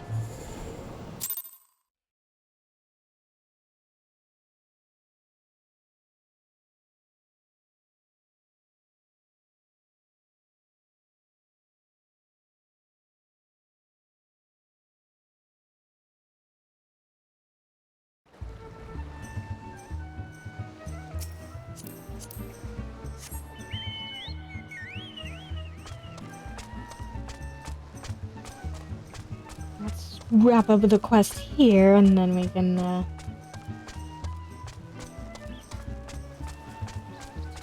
worry about doing more Arcanist quests.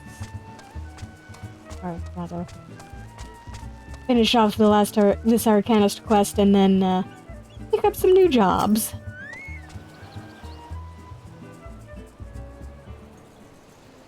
Pardon? You wish to slay the Lord of Crags? We must slay him, Captain. The people of Limsa are depending upon us. Huh. Fancy yourself heroes, then, just like in the tales. Be not so quick to judge. Long have I labored for the well-being of you and yours, and my associate here has bathed in Ifrit's hellfire and lived.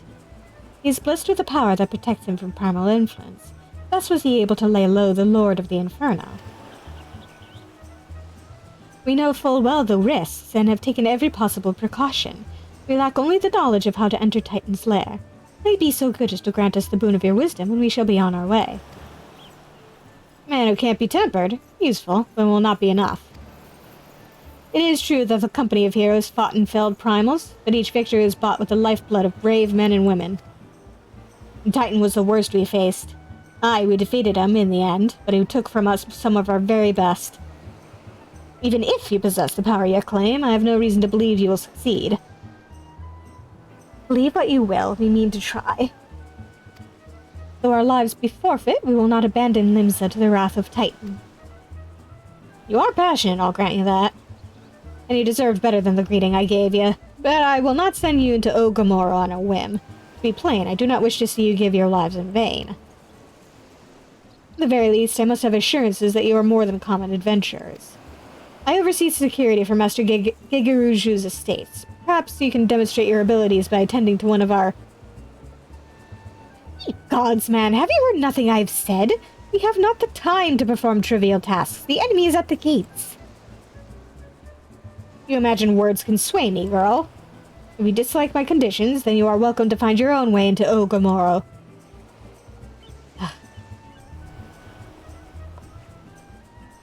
Though it pains me to admit it, I fear we have no choice but to acquiesce to the man's demands. Yet much remains to be done if we are to best Titan. Forgive me, but I must ask you to undertake this task alone. I'll use the time to see to the remaining preparations. Leaving the dirty work to others, are we? Very well. Pray do whatever the good captain bids, however trifling. Remember, the fate of Limsa hangs in the balance.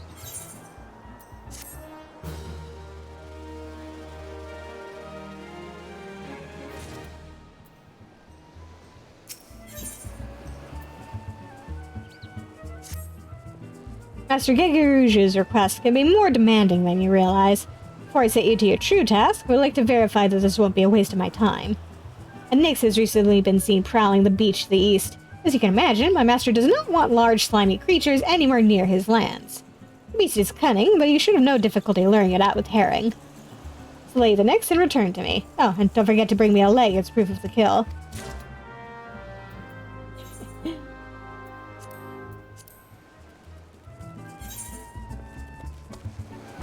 Kill this, kill that, jeez. Aren't there better ways of demonstrating my prowess?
Stupid, long, sticky tongue. Ugh. I needed to wash that off.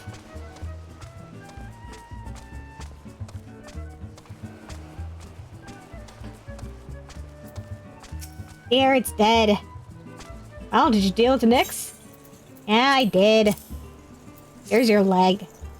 Lest you think me overly cautious for testing you in this way, you should know that we had an incident not long ago. A foolish young employee was dismissed for lying about his past. He claimed to have served in the company of heroes, but I knew for a fact he did not. Anyway, now that the pointless busy work is finished, I shall give you a challenge as befits your talents. I think I met that guy. Two highly distinguished individuals are scheduled to visit Costa del Sol in the near future, and Master Gegeruju wishes to welcome them with an elaborate banquet. But while money is no object, not everything Master Gegeruju desires can be so easily purchased. It is to be an extremely exotic feast, and so, Svarin, your mission is to seek out and obtain the rare ingredients our chef requires. Naturally, such fine dining must be accompanied with a suitable wine. By suitable, I mean the very best there is. That, however, can wait for the time being, as I believe you have enough on your plate as it is. It will be a long and arduous journey, but you need not toil alone. Many of the mercenaries who once served under my command still live, and they will guide you in your quest. For the first ingredient, I would have you travel to the South Shroud and speak with Landinel at Camp Tranquil. What, do you mean to tell me that you cannot afford to waste time as your associate did? Adventure, if you have not the endurance to complete this mission, how do you expect me to believe you can outlast the Lord of Crags? Either do it or don't. I have work to do.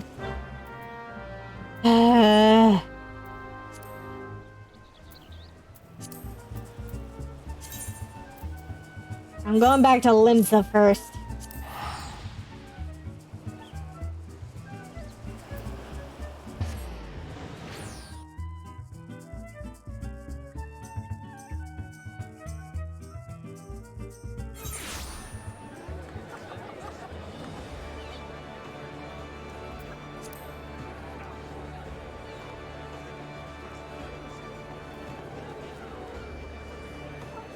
Please load in.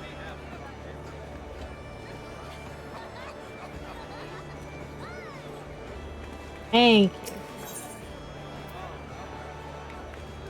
you. Unfortunately, we're not fighting the Lord of Crabs.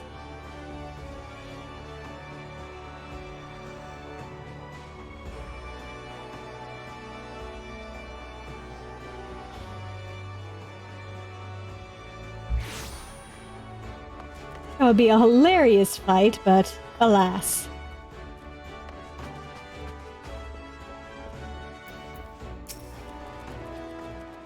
Welcome back, Svarin.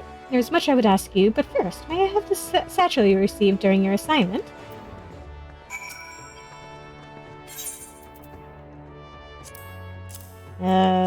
Here?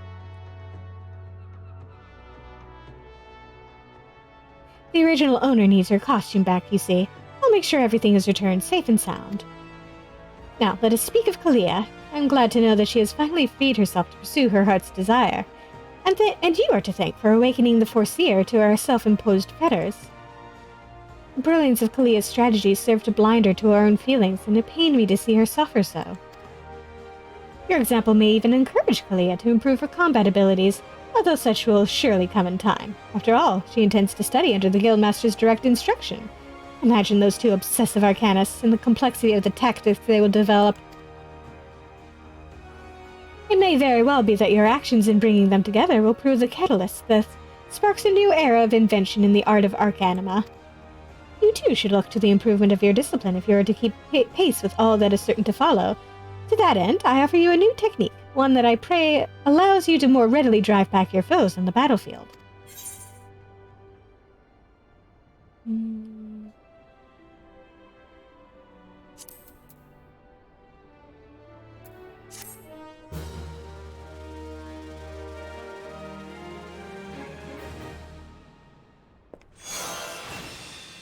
Hooray! Level up.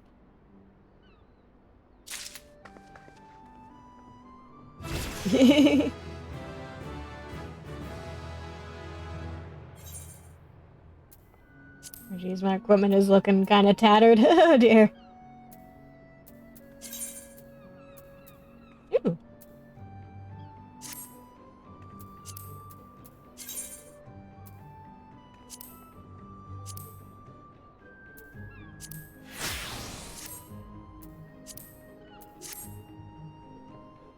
Now, I can actually pick up 2 jobs here.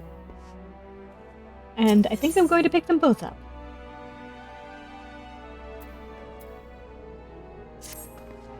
Greetings, Far. It is well you have come, for we have an intriguing matter to discuss.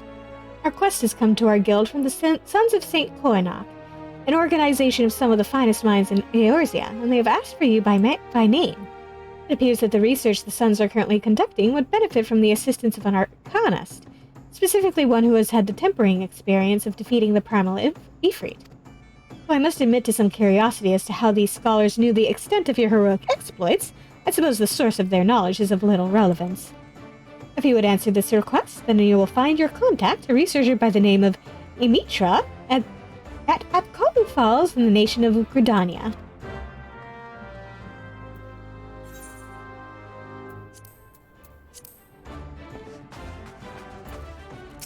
Other one. Svarin, have you any interest in history? If so, I would share with you an opportunity to study the ways of the ancients.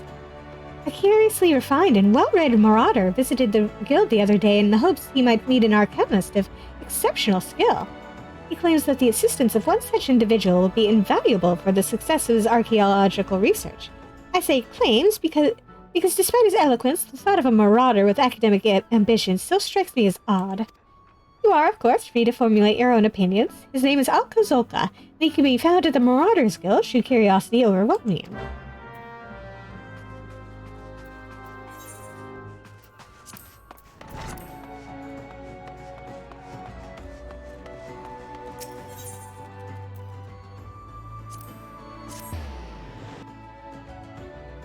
So Arcanist is the only base class that can go into more than one job. Any other jobs after this are don't have a base class that they rock off of. But this one is unique for being able to proc into 2. Thank you for setting aside your preconceptions, Farron. I'm acutely aware how unusual it is for a marauder to conduct research, as it were. However, you shall soon understand that I am not at all like my more muscular brethren. Rather than rush blindly into the enemy's maw, I formulate and execute stratagems to great effect. My archaeological pursuits are but an extension of this practice, for at present I am researching the military tactics of ancient Nim. 'Twould not surprise me if you were unfamiliar with Nim. The civilization flourished some 15-odd centuries ago, during the 5th Astral Era. The Nimians lived during an age of wonders when the magical arts flourished, but magics could be wielded for weal or for woe, and this period of peace eventually gave way to the Great War of the Magi. The nations of that bygone era brought earth-shattering magics to bear against one another, yet Nim, with only a handful of mages to support its army of mariners, repulsed would-be invaders time and time again. Precisely how a military force of this composition could defy its stronger neighbors is a mystery which has long puzzled military historians. By translating extant Nimian tablets, which I have recently purchased, I mean to solve the riddle at long last. As my own knowledge of arcanima is cursory at best, I require an experienced arcanist to assist me with my analysis of any text pertaining to the magical arts. Will you be that arcanist, Svarin? There is, however, a complication. The Nimian tablets and other assorted relics, for which I paid an exceedingly large amount of money, were stolen en route to Limsalominsa. The information inscribed upon those tablets could be of untold significance. I will not allow thieves to sell it to some rich Uldan collector for a pittance. Pray accompany me to the Raincatcher Gully docks and help me reclaim my relics. I have strong reason to believe the perpetrators could be found there.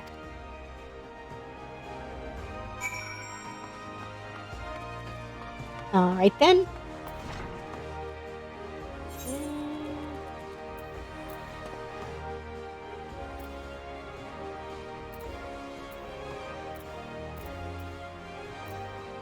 Aha. Okay.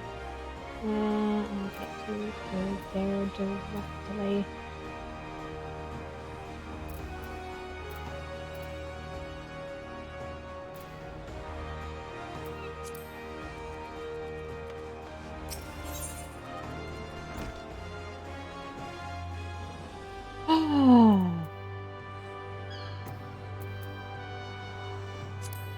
Let me see. Ha, yes. I can take a boat from there.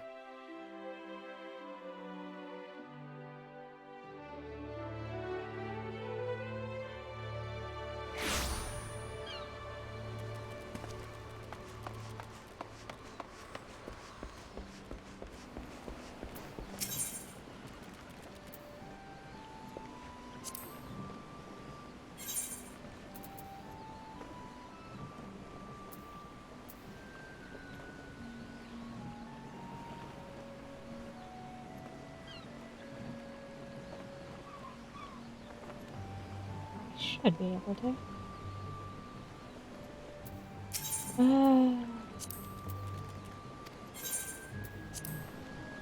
Let's go to Costa del Sol and see about getting passage across the way.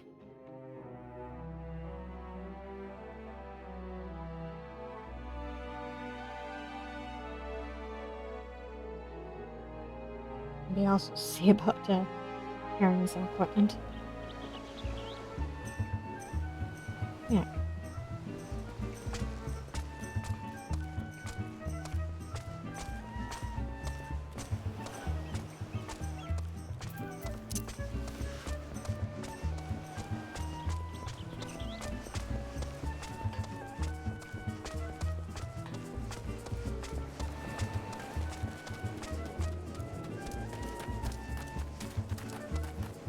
You are. Mender, mend my gear.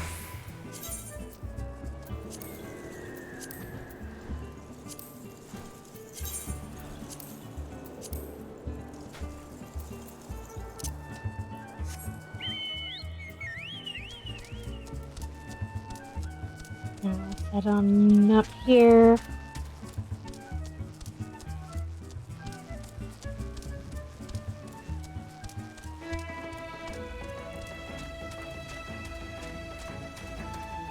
Oh, great, it's raining again.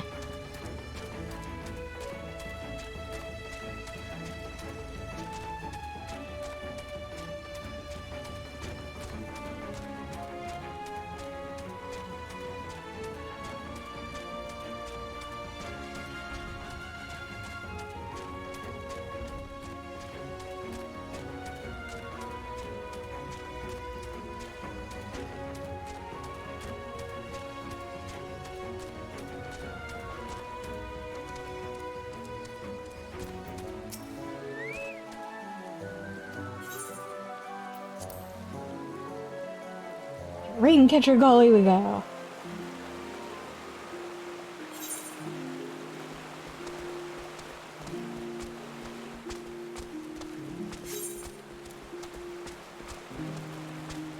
There we go. Hey, Alkazoka. As I suspected, they are not more than broken men who have seized the docks and taken to robbing every passing ship. Come, let's put an end to their banditry and take back what is ours. Alright?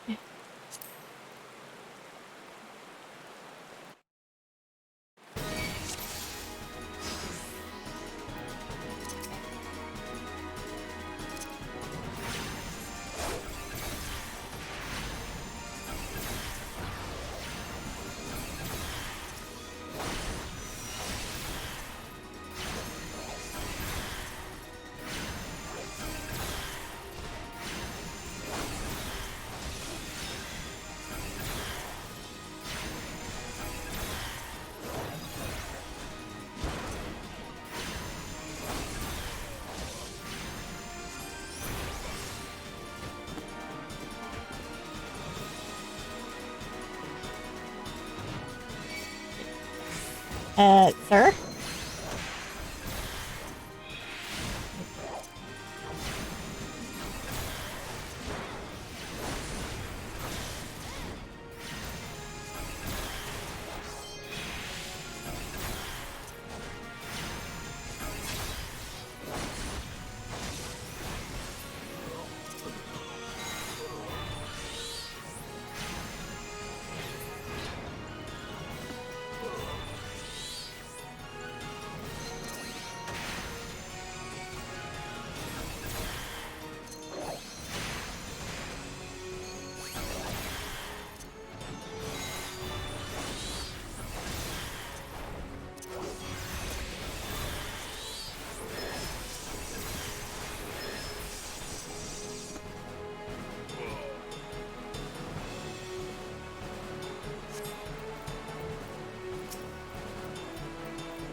this is it. A treatise on Nimian military tactics, just as I had hoped.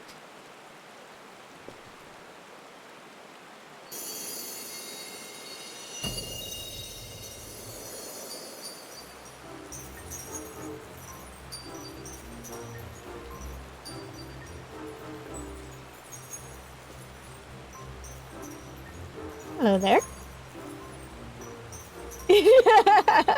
Exactly what I just said.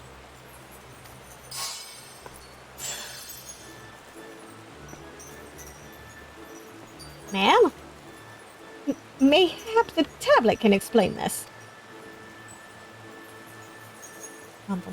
Scholars, familiars, fairies? The sunlight of Eos doth soothe and shield. The moonlight of Selene doth silence and strengthen.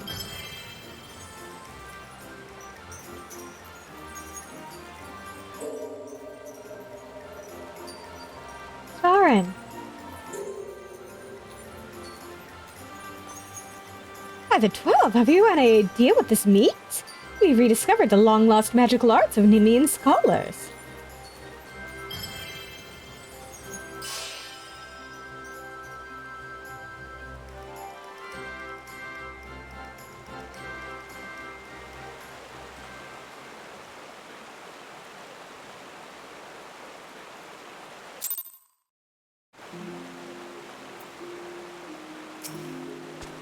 Fairies! Honest to God's fairies! Well, now I have seen everything.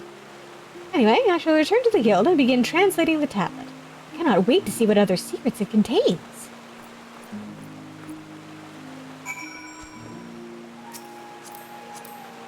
Before we return to the guild, let us go and get ourselves a Aetherite.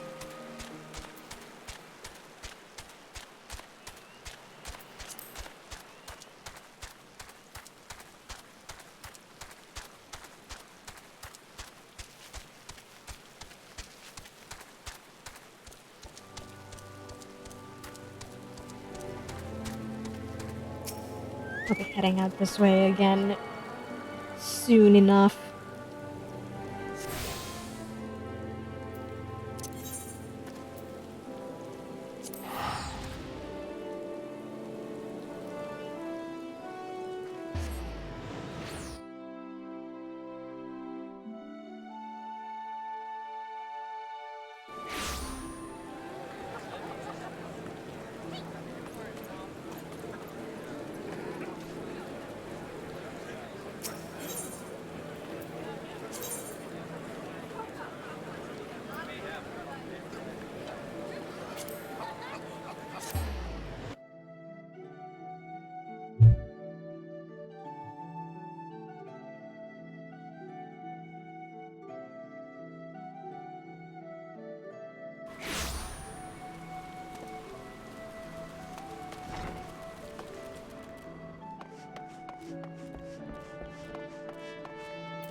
Excellent timing, Sfar. I've just finished transcribing a section which will doubtless be of interest to you. According to the tablet, this crystal from which the fairy sprang forth is called the Soul of the Scholar, and it contains the wisdom of those long-dead Nimian mages. With it, you can call upon the fairy as you did before and bind her to your will. As I said before, I've little knowledge of Arcanima, so unless you have some objections, I would like to entrust the crystal to you. Oh, and you needn't recompense me. Simply knowing that the lost arts are being preserved is enough. I shall devote my energies to deciphering the remaining text. Should I discover anything new, I promise that you will be the first to know.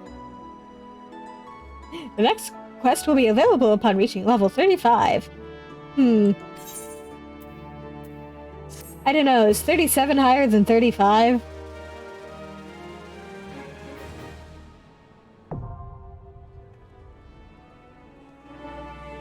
Scholar unlocked.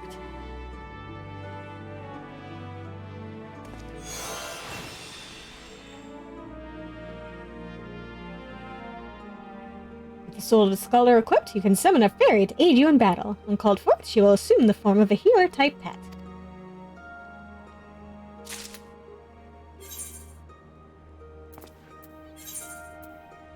You perfectly honest, Scholar is actually one of my favorite healing classes in this game.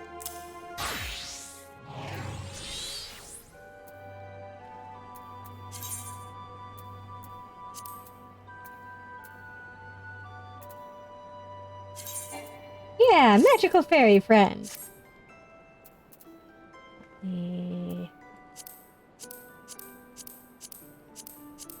Clean up my bars here and try and figure out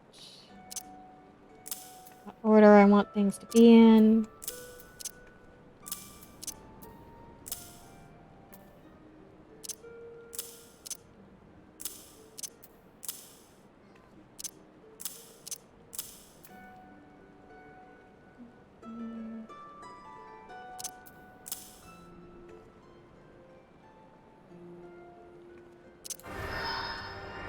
Eos.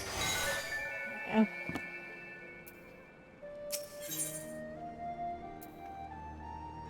Ha, perfect. Ah, Svarin, I was hoping you might come along. Deciphering the treatise has proven more difficult than I anticipated, but I have nonetheless made progress. It contains a wealth of military knowledge, much of which details the role of scholars in Nemean units. Apparently, a single scholar can provide effective support for an entire party of... Yeah.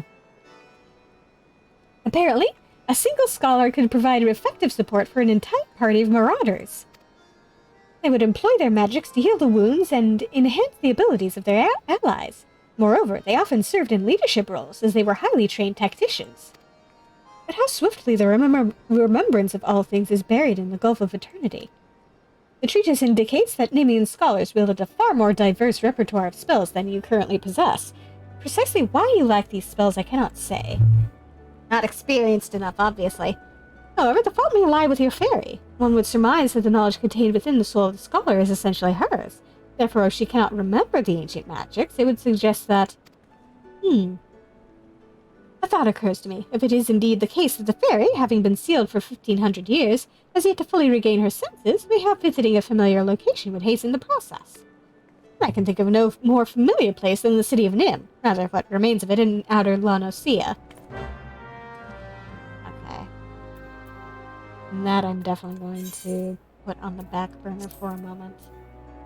We will be going out that direction soon. Yeah. We'll be going out that direction eventually. Yeah, she's doing her best.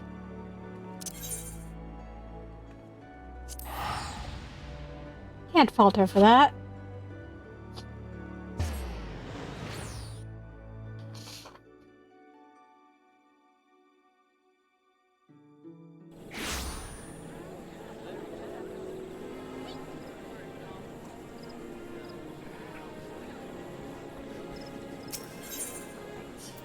Let's see about the...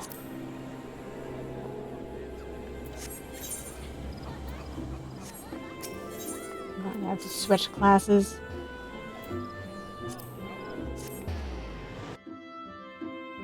Which means I'm gonna have to get rid of my fairy. I just summoned her. Oh dear.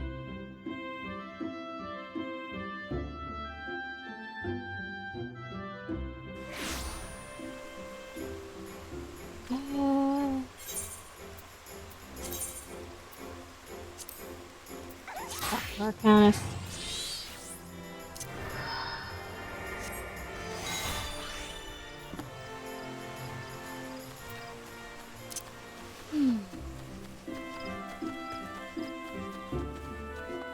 Back around this way.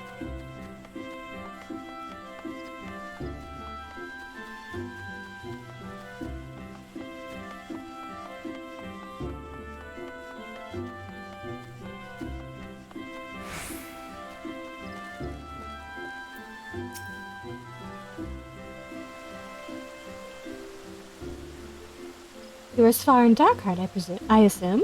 Well met, and thank you for coming. My name, as you have obviously surmised, is Anitra. I am a member of the Sons of Saint Corna. Ours is a Charlayan order that seeks the lost knowledge of the Allegan Empire. And in that regard, we have recently made a singularly important discovery at our dig site in Mordona. We salvaged from the ruins a set of ancient texts. Excuse me. We salvaged from the ruins a set of ancient texts describing the existence of a sect of Allegan mages known as summoners. These were arcane practitioners said to have the ability to siphon the essences of the primals and manifest this stolen energy as a biddable ally known as an Agi. Should we succeed in resurrecting such arts, then we might well hold in our hands the power to bring this age of conflict to an end. There is, however, as there always must be, one monumental obstacle to realizing this reality. In order to manifest these obedient incarnations of the Beastman's savage deities, one must first defeat a primal and capture its etheric essence. Thus, only one who can boast such a daunting achievement under his belt may even begin on the path of becoming a summoner. You understand now why I called upon you? If you wish to contribute to my research, then come to me in the west of Biragot's Strike, in southern Thunderland. There we shall conduct a ritual of summoning, the austerities of flame.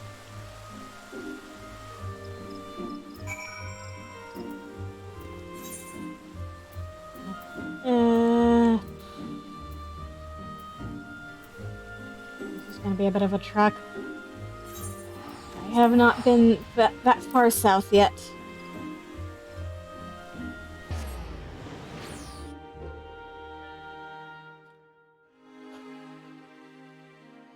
Oh.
Figure out which direction to go.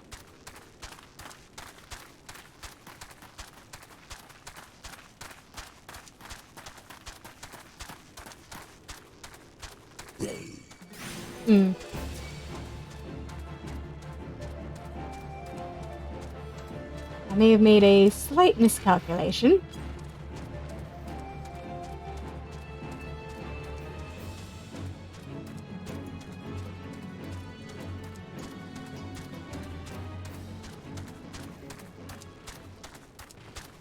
It's fine though, we're doing fine.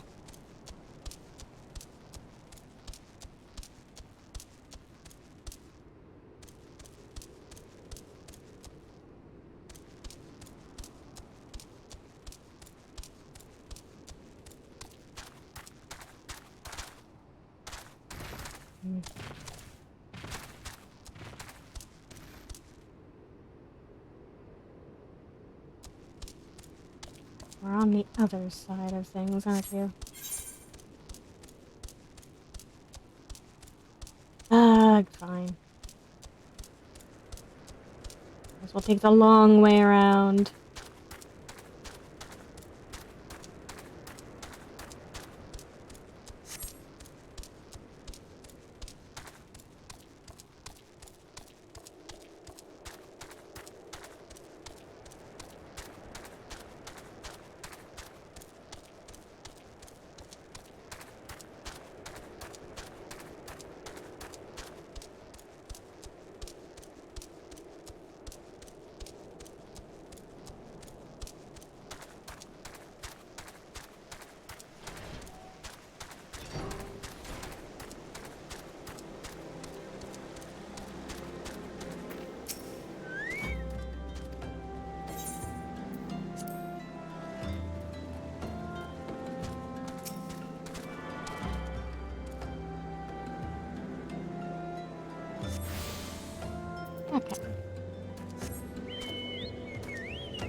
And back down to the south.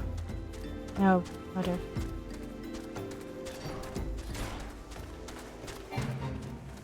Would appear there's some stuff going on.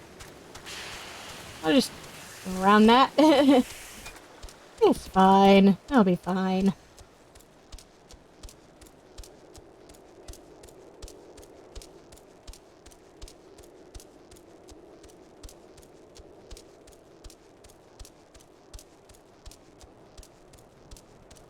Hello there, Mitra.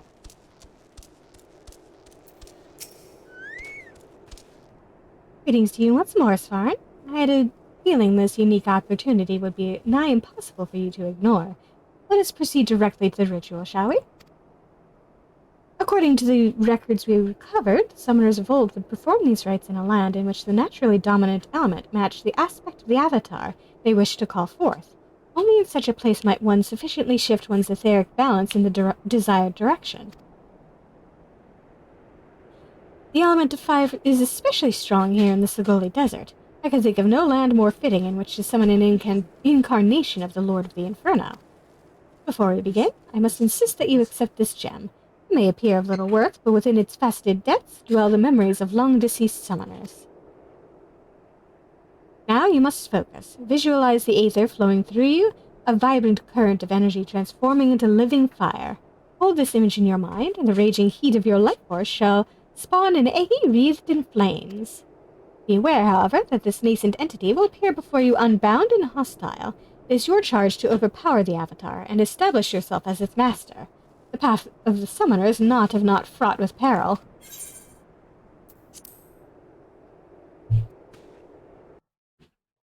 Alright, let's get ourselves an eggy friend.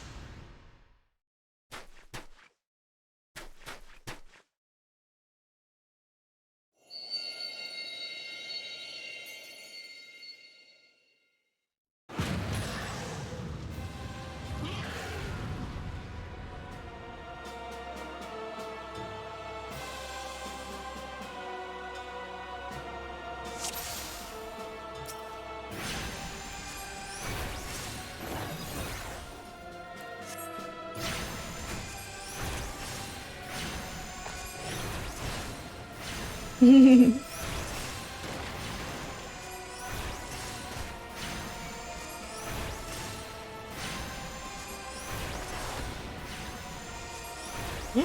thank you.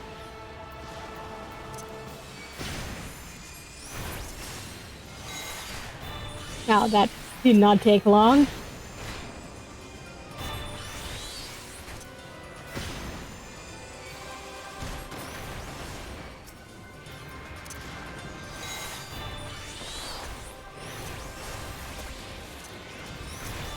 Jeez, okay.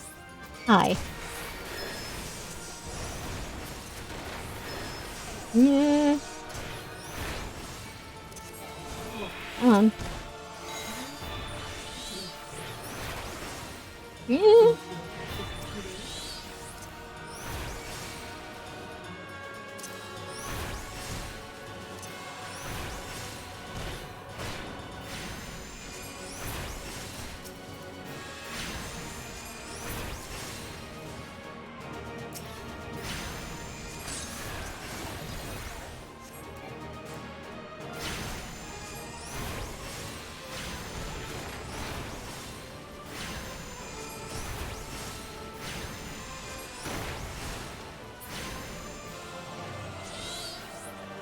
Hooray, new friend!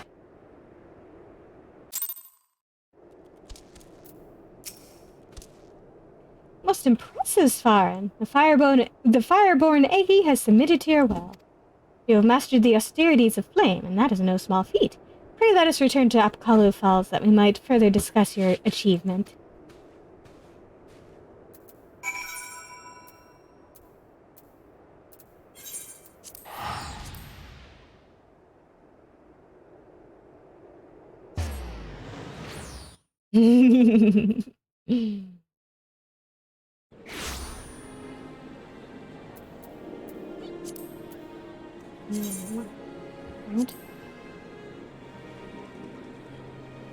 Application of the progress bar has been bugging me. Why did I move it that way?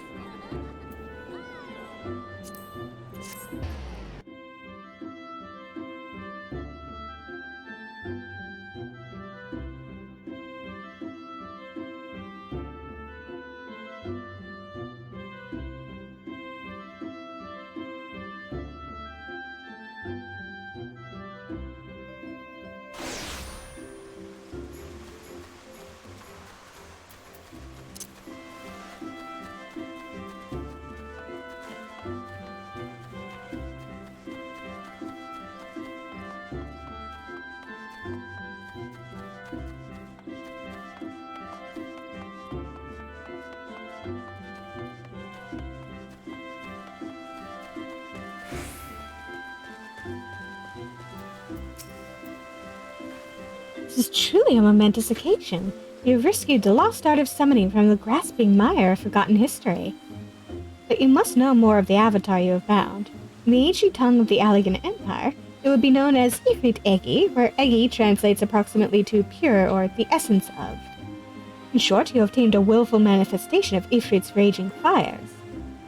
As you might expect from an entity born of the Lord of the Inferno, this avatar and its capacity for destruction should serve you well in your battles to come.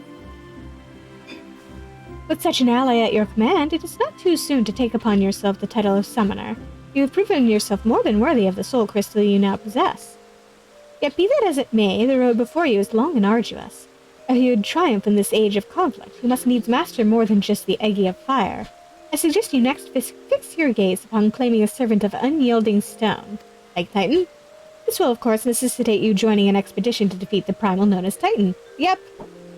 Funny that. This beloved divinity of the Kobolds poses the greatest threat to Limsa, and it is there that you shall find allies in your cause. The risks are great, but so too are the rewards. Topple the Lord of Crags, and we may progress to the next stage of our historic research. Fair fortune to you, Svarin.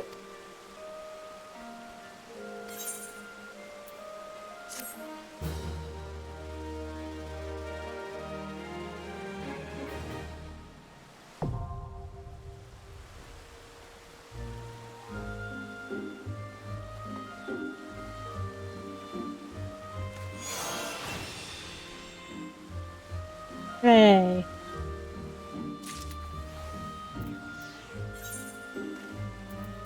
And it's...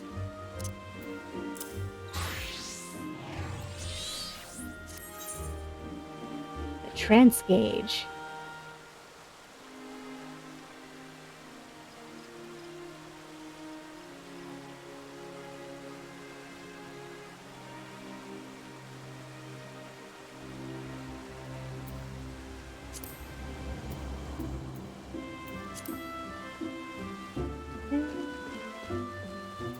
Now let's override Mechanist.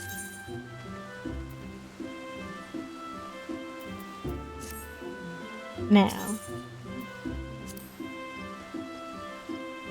Yeah, I can't actually, I'm high enough level, but I need to actually defeat Titan before I can actually, do that one.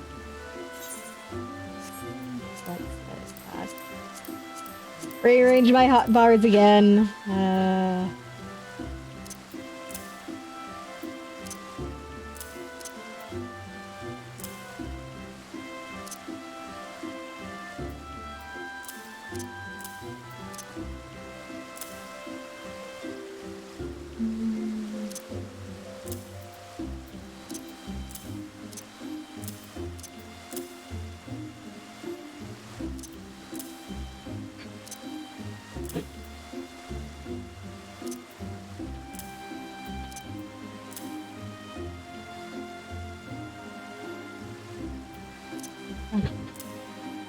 You two up here. There we go.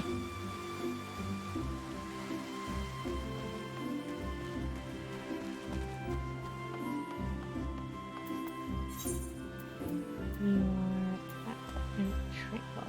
Ah, right.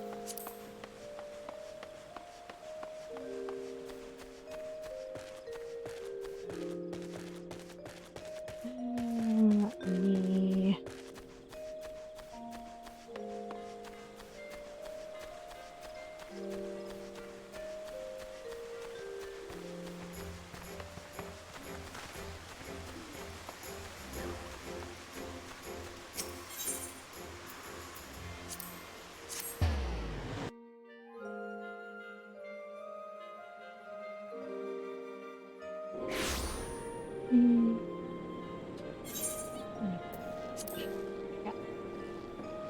I should probably switch to Bard for a bit and actually let that catch up.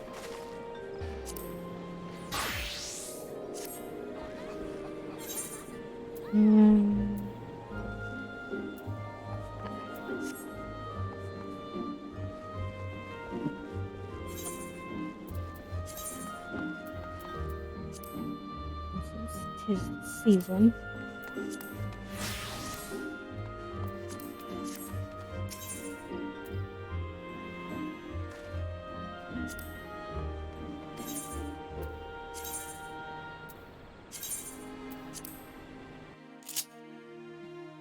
Because it's cheaper to do this. Ah.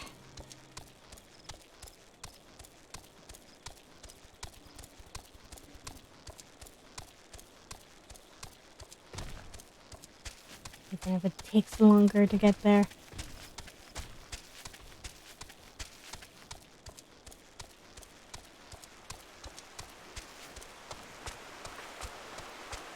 You can enjoy the lovely scenery, including all the scorpions along the way.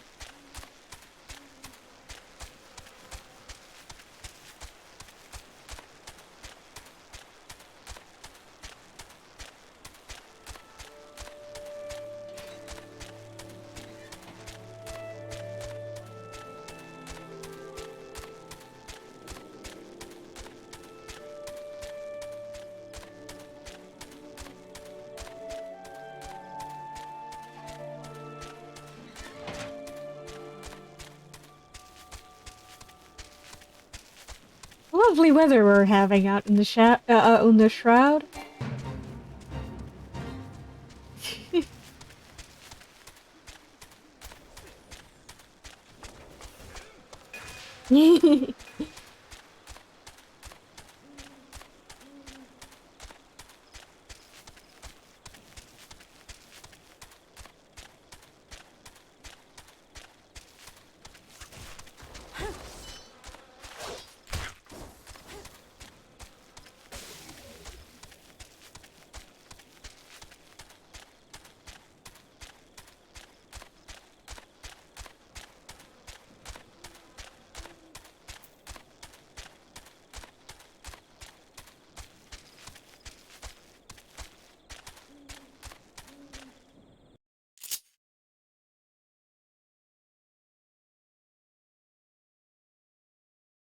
Do.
There we go.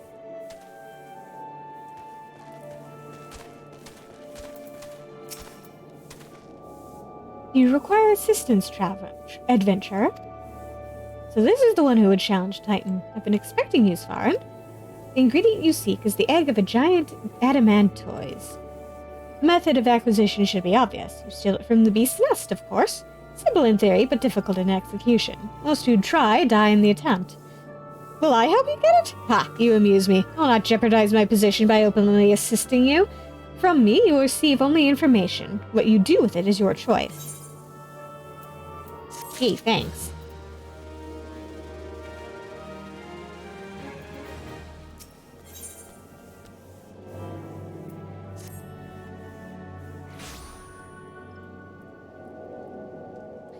let me be clear. This business between you, me, and the captain must remain a secret. See, I don't regret my time spent with the company in the slightest. Traveling the world, meeting interesting people, killing them, it was all jolly good fun. Alas, Gridanians are, by and large, an unforgiving lot. Ditto here being a rare exception. I've had to go to great lengths to ensure that I am seen as a model citizen, with no taste for drinking, horror, and gambling, and all those other activities I so dearly miss. So understand that if you ruin my little charade by wagging your tongue, I'll fashion a noose with your entrails and hang you from the nearest heavens pillar. Duly noted. Oh, what are you waiting for? There's a perfectly good adamantoise egg in a nest to the east of here, just ripe for the taking. Not that I expect you to live long enough to claim it. Ah ha ha. The mother never strays far from the child, and you will surely be attacked the moment you lay hands upon the egg. There will be other heroes, Farin. You do not need to challenge Titan. Abandon your quest, or your corpse will rot in this swamp.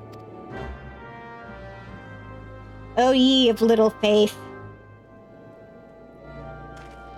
I'll have you know I've seen my fair share of battles, you whippersnapper.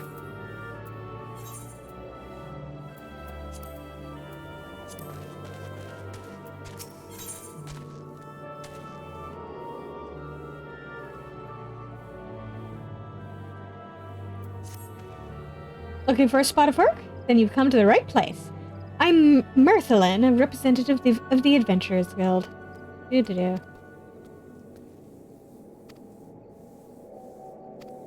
Give me the trial quest and I'll get on it.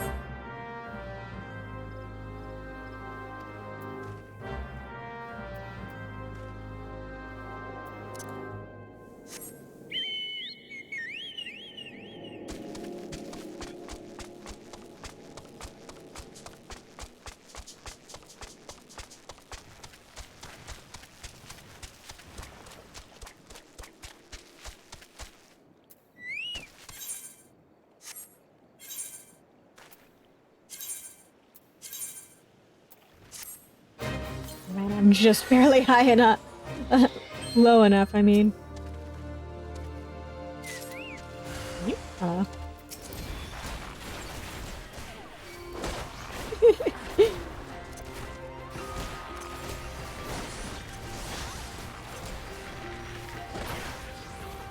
There's something kind of silly about doing this in the Wake Doctor's outfit.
There we go.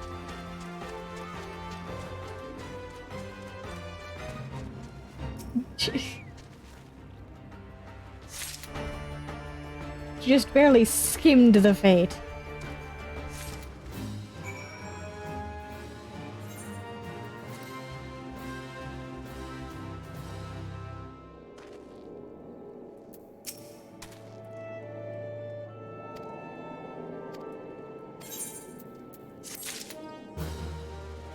There we go.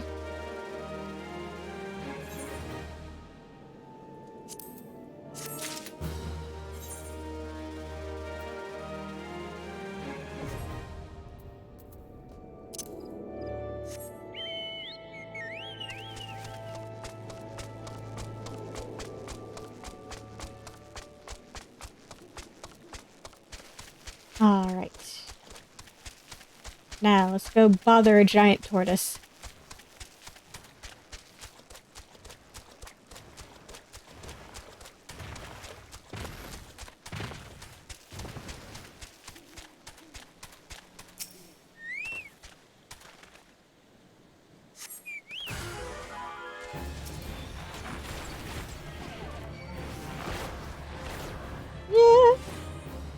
Yeah. Up.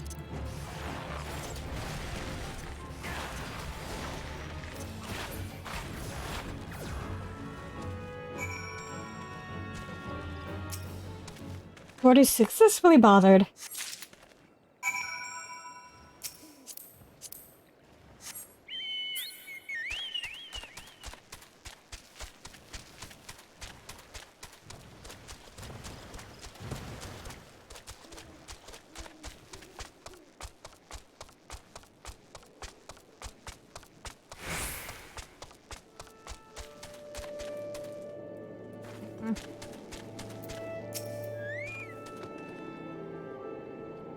I thought you might have the good sense to leave this place. By your continued presence, I take it you intend to persevere to the bitter end? Yep.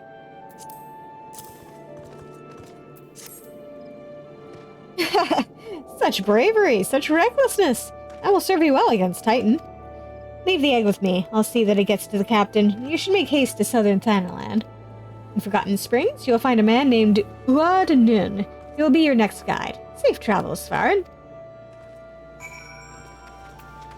Convenient.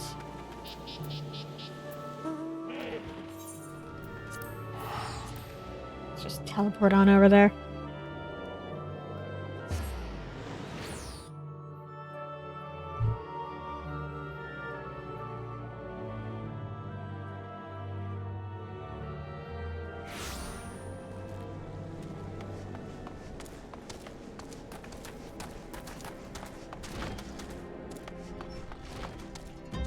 Hello, sir. State your business, adventurer. So this is the one Wayscared sends me. I haven't the foggiest what he sees in you, and until I do, you will receive no aid from me. I'm too lazy to roll my R's.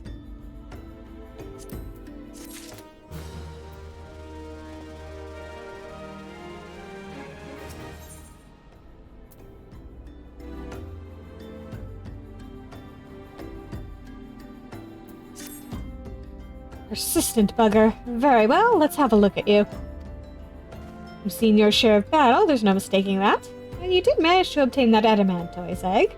However, that was not more than a display of brute force and blind courage. The Noon I once fought also believed that his strength would save him. He was wrong, and now I am Noon. Many years ago, I joined the company of heroes to hone my skills instead of challenging my predecessor before I was ready. Even when I was young, I understood that victory goes to the patient, the cunning, the pragmatic. That is why I claimed my position, and it is why I still hold it. And it is why I will not help an unproven whelp. I'm probably older than you, sir. The children of the sands do not offer aid to strangers. To do so is a sign of weakness. However, if you are recognized as a skilled hunter in your own right, it would be permissible to assist you.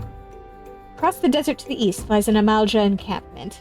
There dwells a warrior renowned both for his strength and his guile. To even face this Amalja in battle, you must first find a way to lure him away from the encampment. This will be your test, to draw out and defeat the veteran. For this, I will offer you no advice, only this worn spear. Why, you ask? You will have to solve that riddle yourself. Now go, slay this old warrior and bring to me his necklace.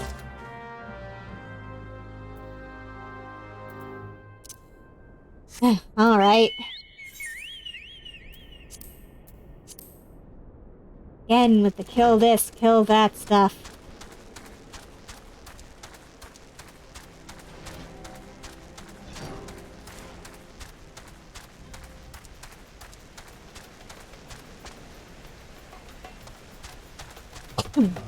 Not tromp across the little oasis there. Probably despawn my poor bird. Because he doesn't want to get his feet wet.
Don't you come over here, sir.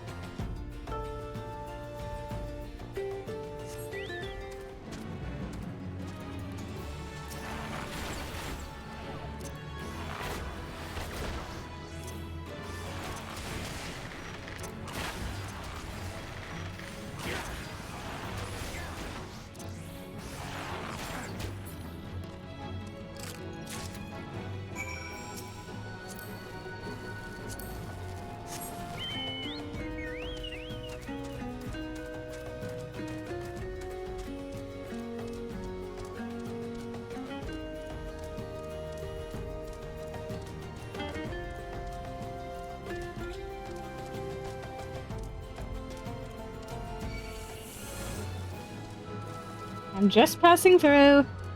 Don't mind me.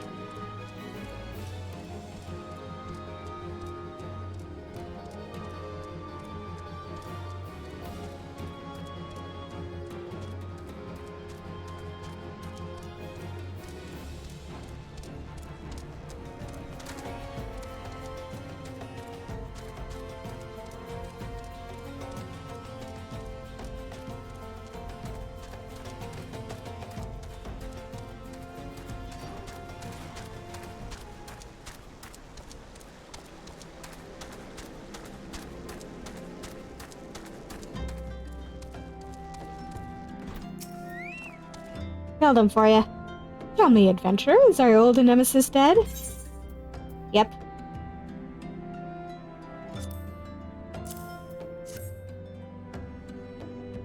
It is a fine necklace, as befits a veteran of countless battles. It will make an excellent trophy. The spear? It belonged to one of his brothers.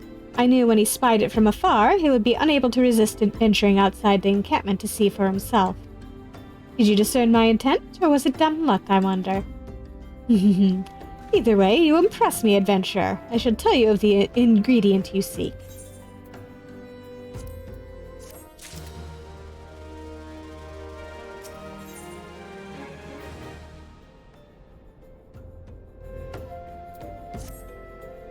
Shame we did not meet when I was still with the company of heroes. You would have made a fine recruit. But no point dwelling on what cannot be. You have a Welwick worm to hunt. Sandworms slither brazenly across the desert dunes, but Welwick worms are far fewer in number. Rarity breeds demand, and so their meat is highly prized as a delicacy. The only way to catch your quarry is to entice it with something it cannot resist. These worms prey on the smaller creatures of the Sagoli. A freshly slaughtered angler carcass would be my choice of bait. There's an area teeming with anglers to the east. I will mark it upon your map, along with the location where Welwick worms are most frequently sighted. Be warned, the blood will drive the worm into a feeding frenzy. If your skills are lacking, it will devour you as well.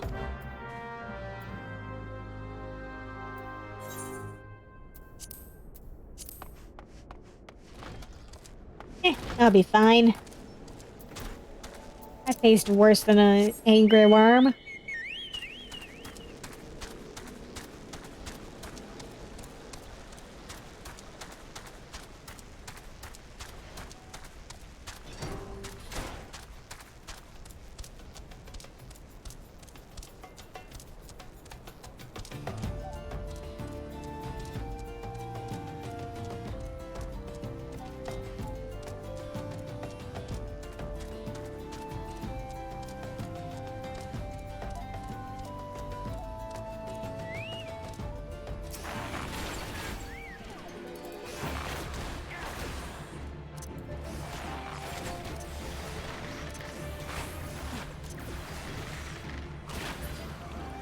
Go.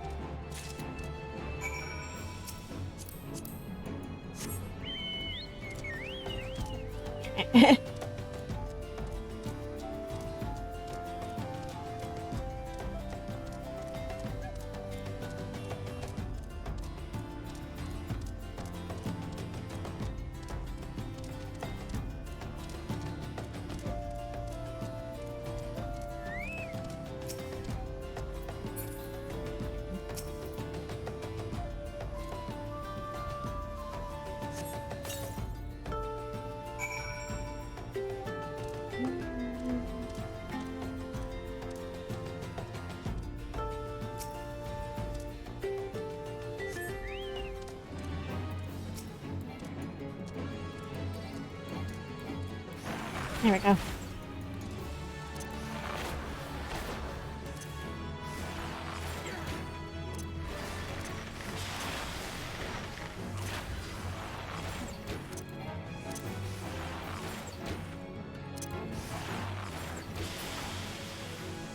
Perfect.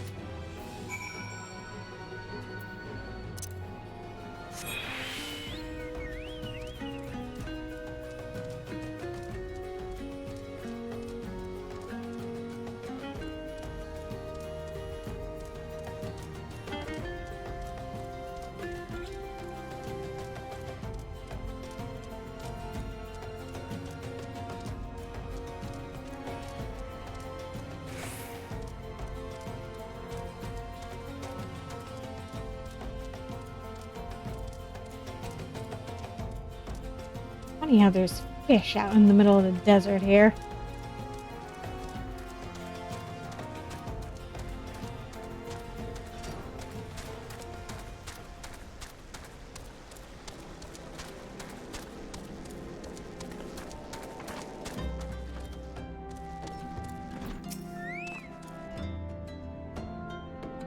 You look well. Have you caught your quarry then?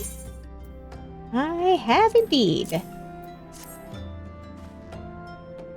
Your skills as a hunter rival those of our best.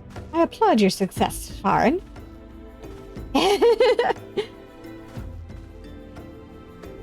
Okay, that's fair. I suppose fish would enjoy the desert as a nice getaway from all the wet they usually deal with. The meat will need to be heavily smoked before I ship it to Wastegate.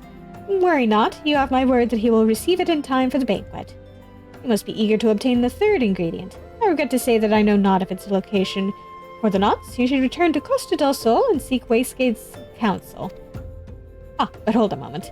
Since you will be meeting the captain again soon, there is something I would like you to deliver to him for me. I guess.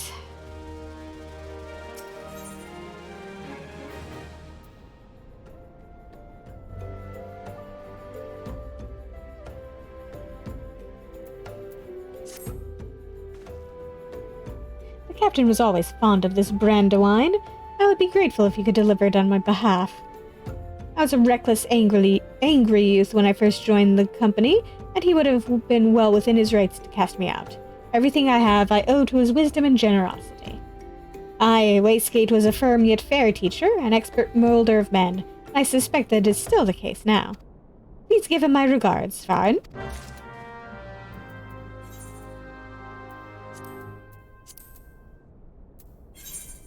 All right. Teleport back to Costa del Sol.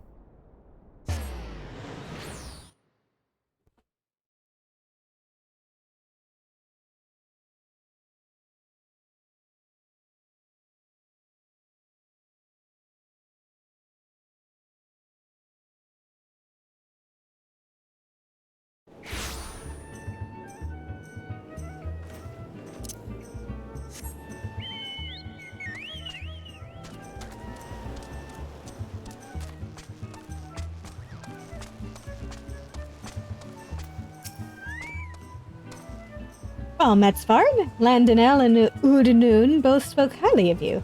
What brings you here today? Brought some wine. Ah, my favorite. I shall have to thank the nun personally. Now, you have but one ingredient left. Fortunately, you will not have to travel to Aldenard this time to obtain it.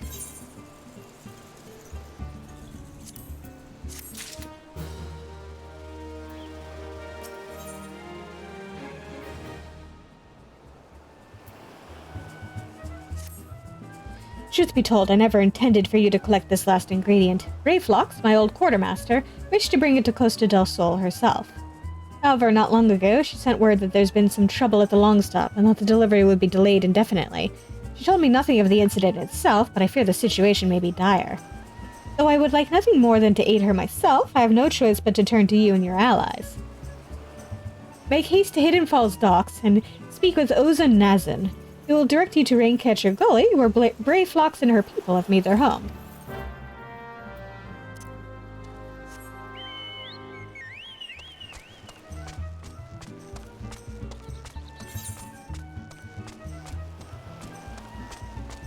So now we actually have to go up there.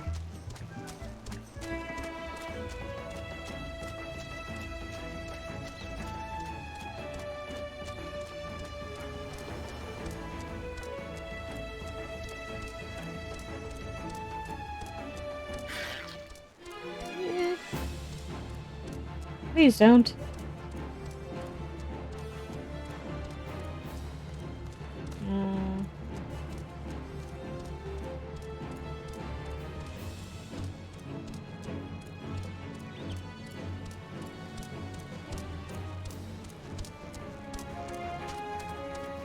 There we go.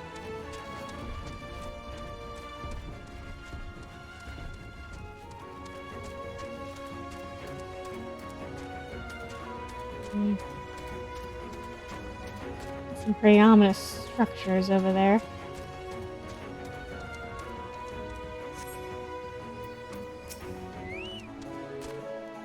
What's the hurry, Venture? Eh? Something happened over the Gobby settlement? I don't know why you're so eager to help a bunch of beastmen, but go and talk to the skipper over yonder. She'll ferry you to Ringcatcher Gully.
Hello there, Miss Bravelocks. Tongue flaps of waistcape be reaching ears of Bravelocks. Uplanders come for tasty fresh gobby treats, yes? Quest prize of Uplander deep in Longstop. Lady beast chased Gobbyflock from homes. Gobbyflock meets goodly Uplander, gives safety to Longstop with much hand landing.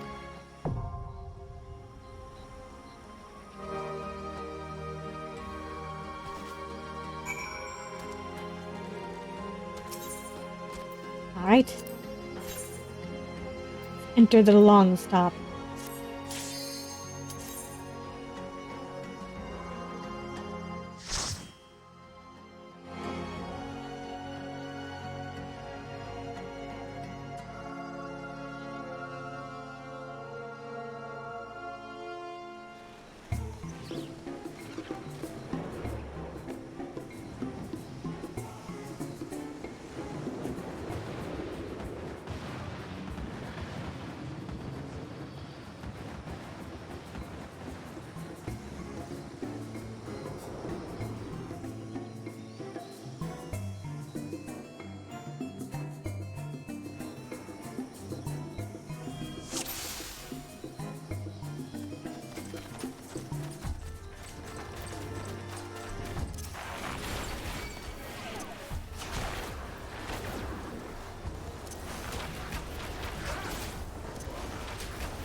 go.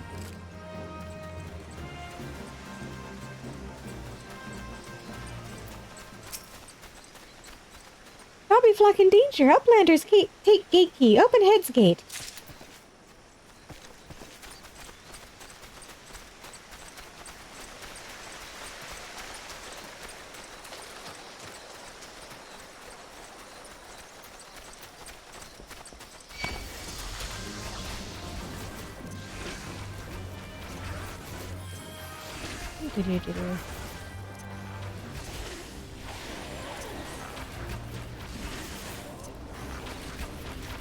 Man, I can't wait until I have more songs to use.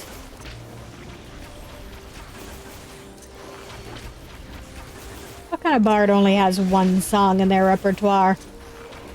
Well, okay, a newbie bard, but that's neither here nor there.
Hey, Marauder, could you, point that thing away from the rest of us?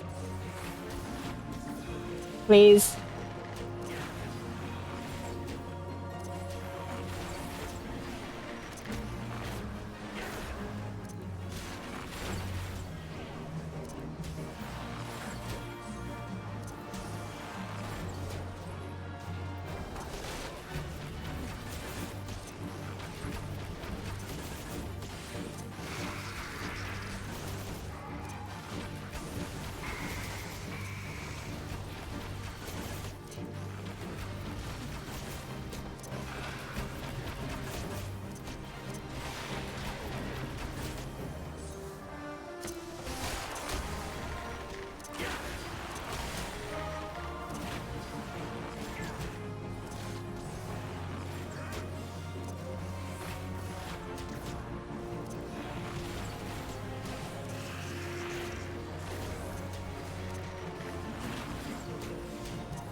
Ah!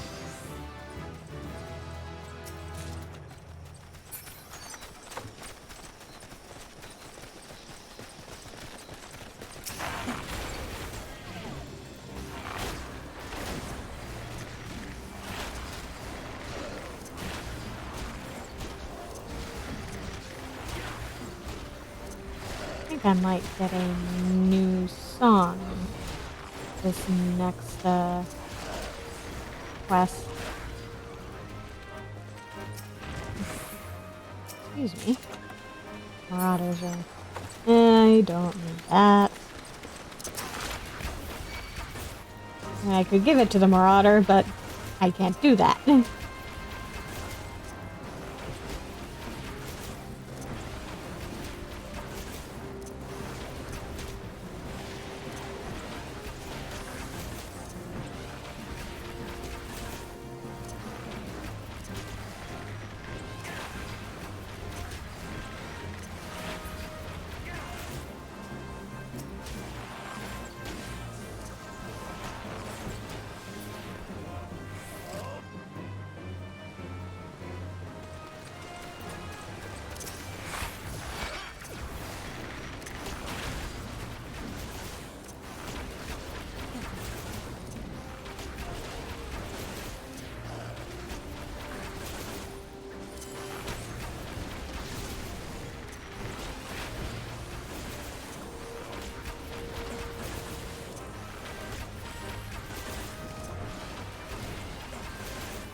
There we go.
There we go. Down it goes.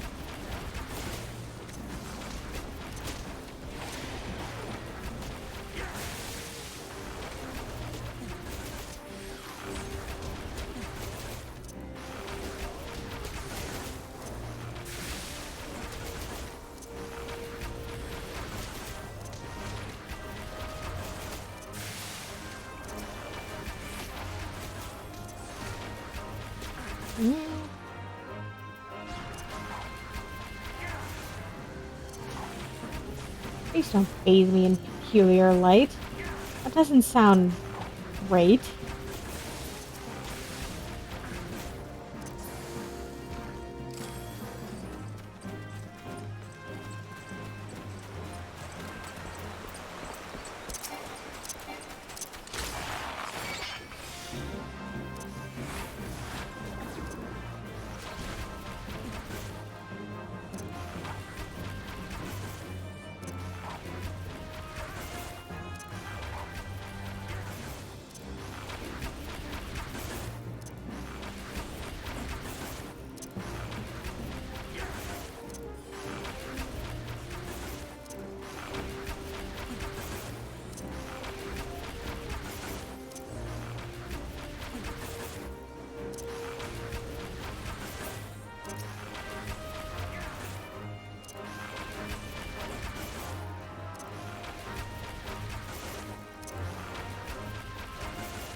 go.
Yep.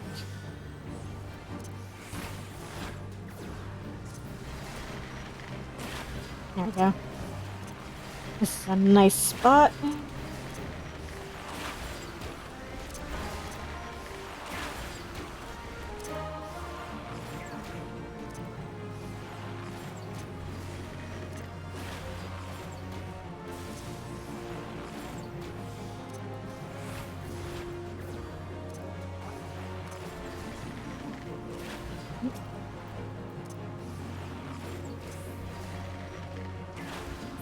Bubble.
There we go.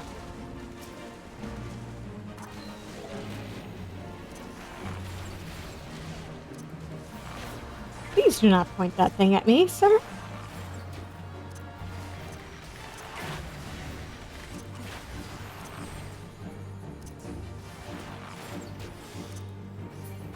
Yep.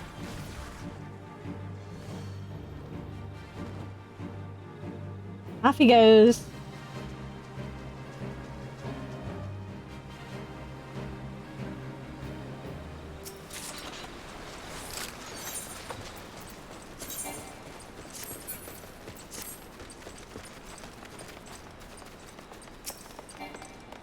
Come on.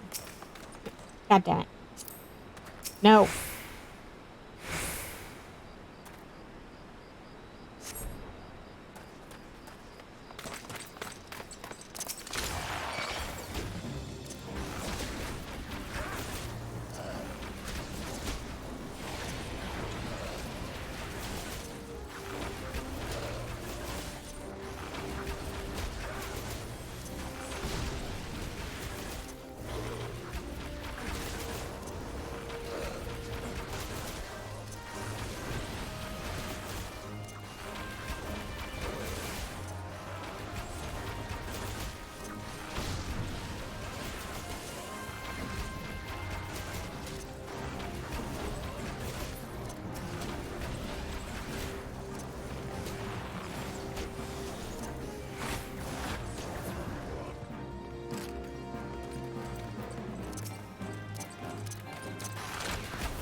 I've arrived at the dragon's lair.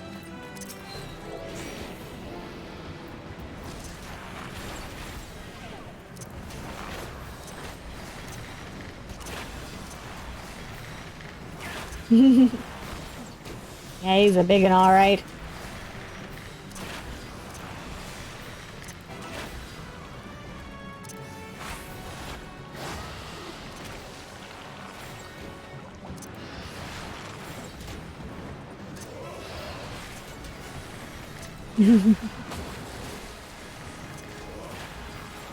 Look at this chunky boy. I'm getting real up close and personal. Which I probably shouldn't be doing as a, ranged character, but... Listen, they dragged him over to me.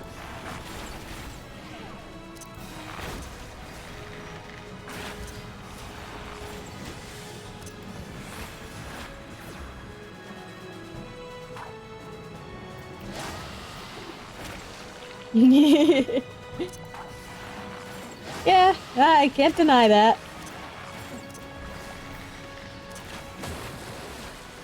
Danger!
Thank you, sir.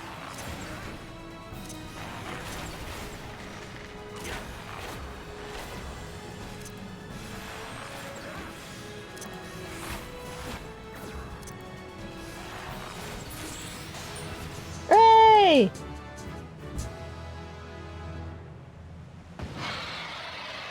The dragon is defeated.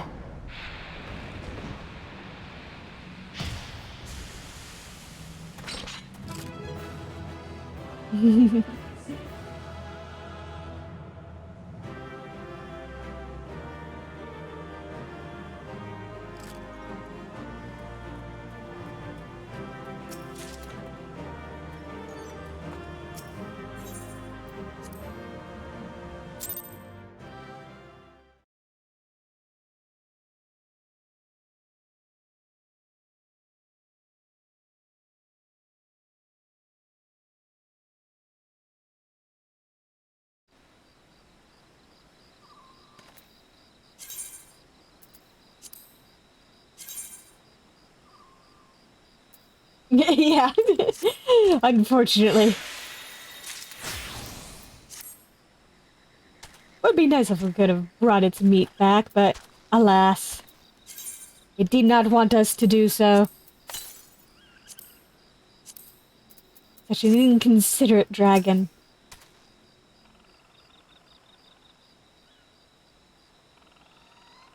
Goodly Uplander has thinks of Gobbyflock. Lady Beast was tricksy foe, but Uplander outwitted with plans making. Uplander has goodly head for fighty think. Greyflock's happy gives tasty fresh gobby treats to clever Uplander. is a stinky sweet gobby treat. Special make with secret gobby arts. No party complete without gobby gouda, brave flocks every say.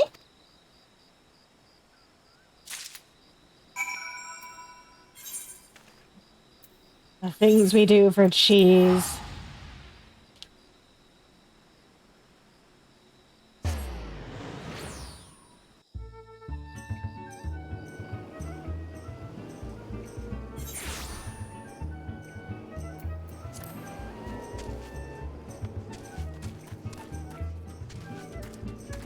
Mend our stuff.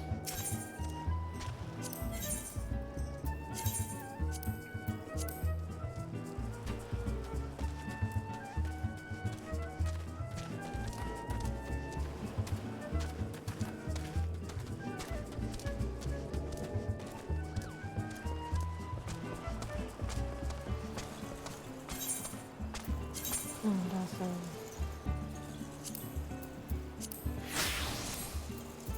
try that.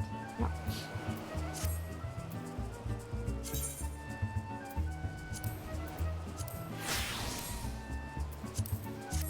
There we go. Sniff, sniff. I gather you solved Brayflox's little problem. Pungent odor of this hard yellow cheese veined with blue-green mold is most comparable to the warm, damp boot of a zombie after stepping in ripe chocobo dung. Goblins claim it is a delicacy, but then again, they have their masks to filter out the aroma.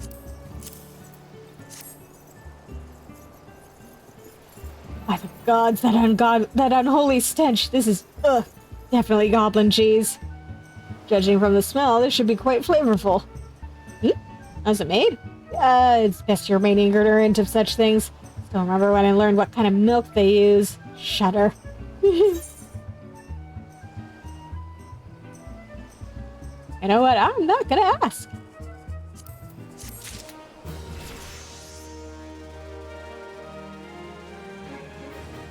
I'm just not gonna. Check.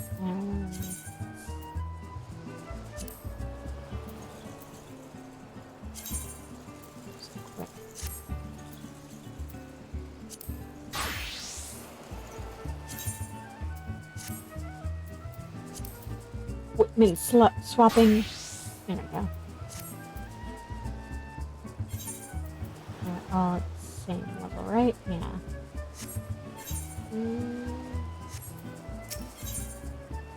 Let's do Bard for a bit longer until we have a chance to do the next quest. Bravo, Svarin! Thanks to you, our guests shall be honored with a marvelous banquet. What good is an exotic feast without an equally exquisite aperitif? Luckily, I know just the person to ask. Make your way to Wineport and seek out Shamani Lomani, another former member of the company. All you have to do is give him this order slip. He'll take care of the rest. Oh, and if you're wondering if this is merely a ploy to test your patience, I assure you I do actually need that wine. And while you're there, give Shamani Lomani my regards.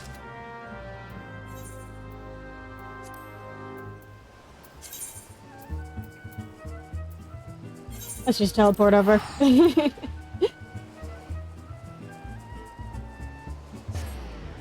Save myself the trip.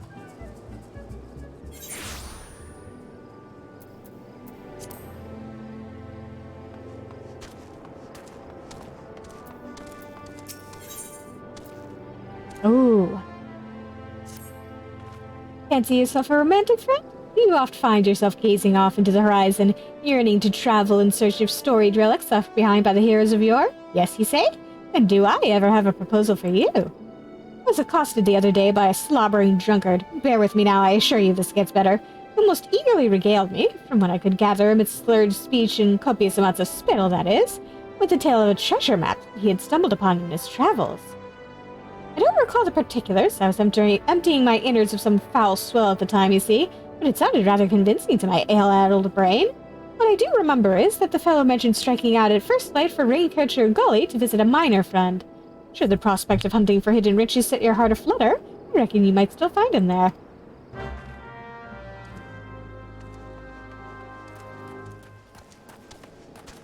Let's also pick up this.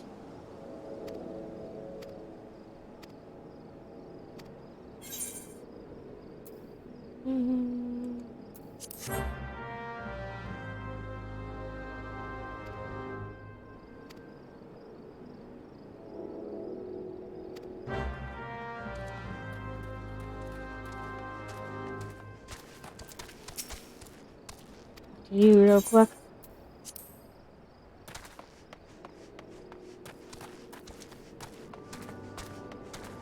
Let's say hi to Shamani Lomani. Sweat, grime, and blood. Aye, you reek of blood.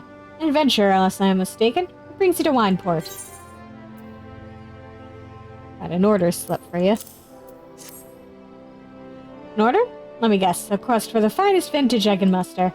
Sniff, sniff. The paper smells of loam and perfume. Costa del Sol. There's also the cough, unmistakable odor of goblin cheese. Yes, Master Gegeruju would not settle for anything less than the best. Durst Waits and his crew must be quite busy preparing an exotic feast, hence his decision to rely on an adventurer. But perhaps you are confused. This display of deduction was not intended to impress you. When one loses his vision, he is forced to compensate in other ways. But you've no interest in my affairs. You wish only to discuss the wine, I suspect.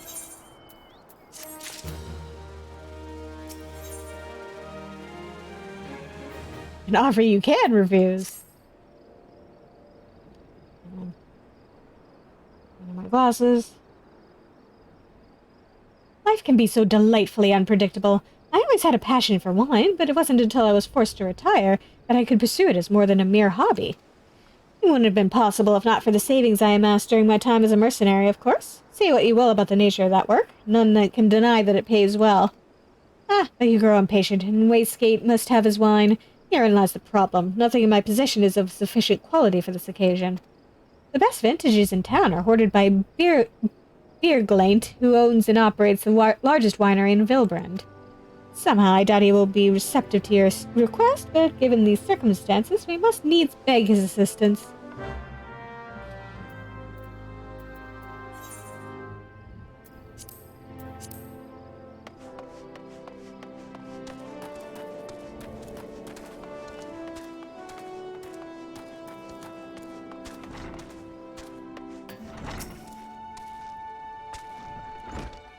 What rank amateur bottled this wine? The impurities have rendered it nigh undrinkable. Dismissal is too good for the man responsible. He should be made to drink every drop of this polluted swill. What is it? I'm in the middle of an important discussion, and I do not care for interruptions. That neophyte vintner bid you speak with me? Ha! Neither you nor your friend has the palate to appreciate the subtle qualities of my private stock. I beg to differ. I would sooner serve you Gubu urine than sell you my worst vintage. Be gone from my sight.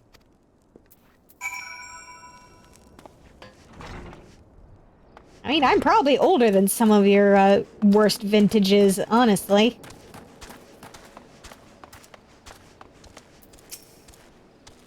Take it, he said no? Really? In those words? Well, I cannot say that I am surprised. While there's no denying his passion and skill, the wine baron of Limsa is not a man known for his tact. Very well, we shall have to take an alternative approach.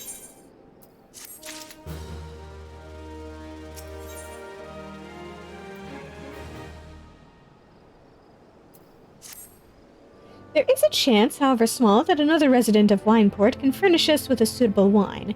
In fact, had you come several years ago, I guarantee this would not be a problem. Alas, the quality of our product has declined significantly in recent years. The only breeds cultivated these days are common lowland vines, which isn't to say that their grapes are of poor quality, only that we have known better. Long ago, the vignerons of Wineport crossbred several species and produced a grape-bearing vine of never-before-seen quality. Bacchus grapes were once the pride of this town, as they were used to produce vintages which surpassed all others. This includes the most aromatic, the most complex, the most flavorful of all wines. Aye, the legendary Bacchus wines were born right here in Wineport. Pardon my enthusiasm. You see, I once had the privilege to sample that particular wine. It was an otherworldly experience. In that moment, I felt as though I had tasted the nectar of the gods themselves. I transcended my mortal flesh and was one with all creation. But as is all too often said, the calamity changed that. The Bacchus vineyards were completely destroyed, along with much of the existing stock of Bacchus wine. What little remains is closely guarded by its owners, for it can no longer be made. If we cannot convince Beerglaint to part with his wines, or our next best option, as ridiculous as it sounds, is to find someone who has a bottle of Bacchus wine and to offer them every gill we can spare. I've heard rumors that one of the vignerons tending the vineyards might have once owned a bottle. Perhaps you could start by speaking with them.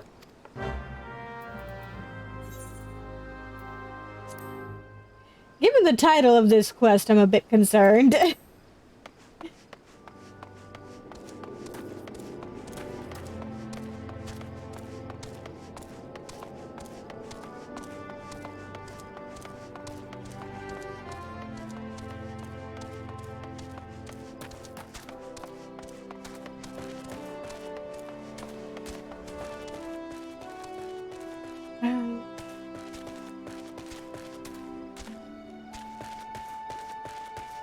Hiding up here. There you are. What? Do I have Bacchus wine? I wish. I never had the chance to try it myself. Sorry, friend, but you're a few years too late.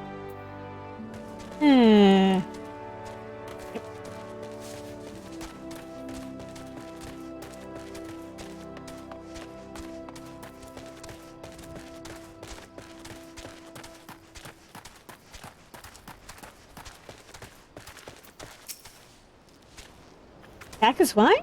Ah, don't remind me. Used to have a cellar filled with the stuff. Thought I could keep the wine safe from thieves and the elements. Never counted on a bloody primal blowing up my goddamned house. Oh dear. I mean, to be fair, nobody could see that coming.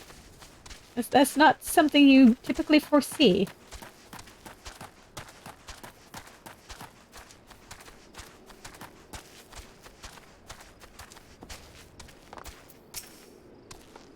No luck, less regrettable, but we had to try. Ah, but Bacchus wine would have been perfect for the occasion. Yeah. You'd think it would cover acts of gods like primals, but nope. It's the loophole, you see.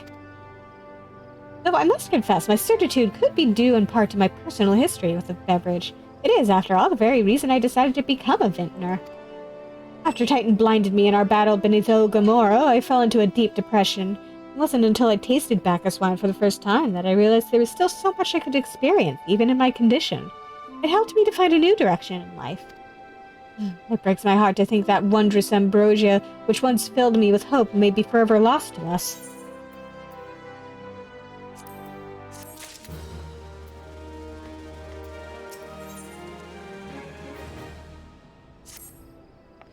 I must say, all this talk of Bacchus wine has made me rather nostalgic. Indeed, there's much I miss about my life with the company of heroes. After everything the captain has done for me, I could not bear to disappoint him. I have no fear. I swear that I shall find a suitable wine for the banquet, though I may need some time to think of a solution. In the meantime, there's a favor I would ask of you. 2 years ago, in the deepest depth of my despair, I stumbled across Vilbrand as a vagabond drunk. I suspect I was looking for a place to die, because I very nearly found one not far from here. It was there that a man named Drest took me in and nursed me back to health. And it was he who gave me my first taste of Bacchus wine, which helped me to find my new calling. Though I am still a novice in the arts of winemaking, I would like him to know that I am pursuing my dream. This wine is my own original creation, and I would be most grateful if you delivered it to him in my stead. Drest sometimes works at the Raincatcher Gully Dock, so perhaps Ritzkilt can tell you where to find him. All right.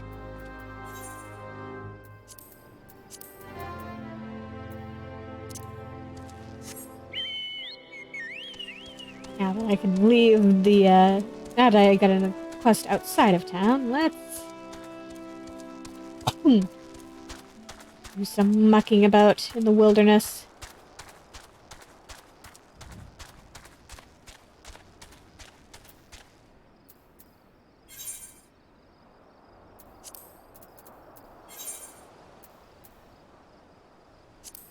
There we go. That's what I want.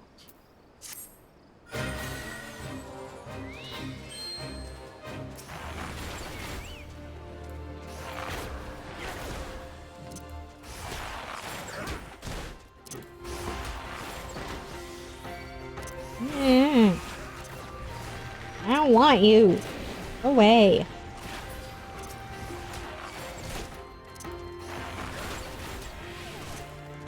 No, 6 launches. That's good. No! Go away. There we go.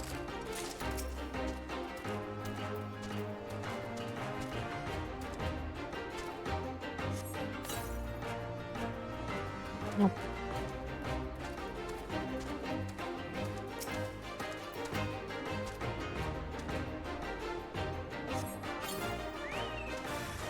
Ha!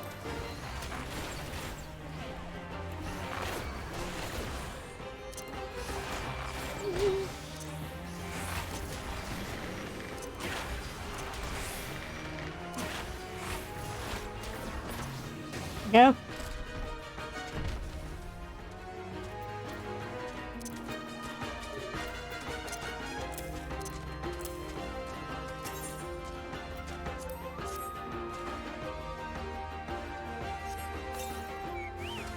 Aha!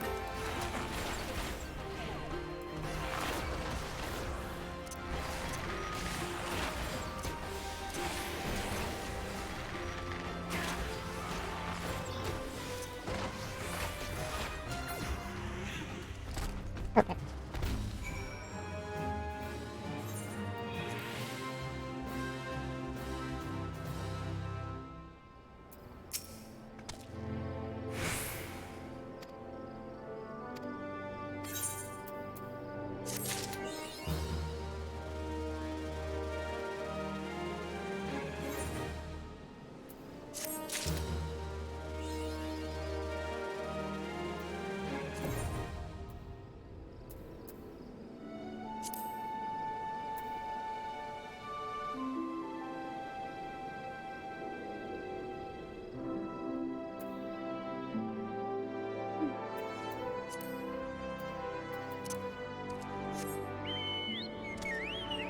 Heart.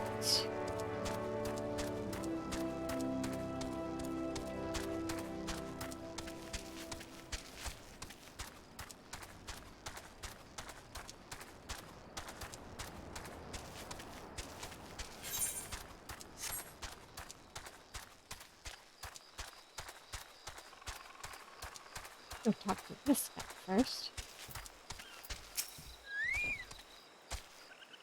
Hidden treasures? Ah, another gold-crazed greenhorn reeled in by Aeldwine's tall tales, eh? Yes, Aeldwine, that's the doddering fool's name, though mind ye, I have not known him to limit his consumption to any one type of brew. I saw him just the other day, I did, clutching some tattered piss-yellow parchment like it was made of solid mithril. This is my ticket to fortune, he blabbered, not half so eloquently, mind ye, before stumbling out the tavern doors, promptly falling flat on his mug like as not.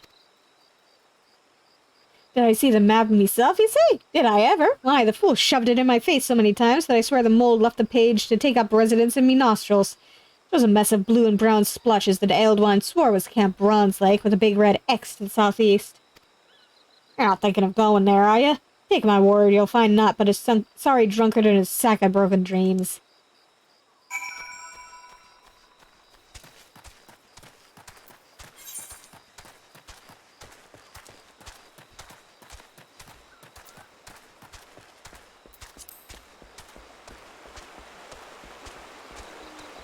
Hold off on going there. Yep.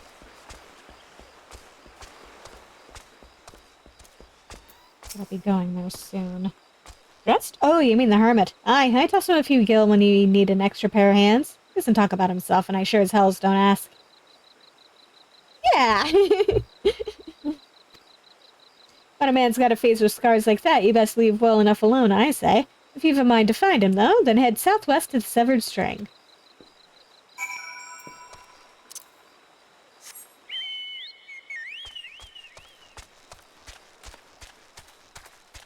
Do-do-do-do-do.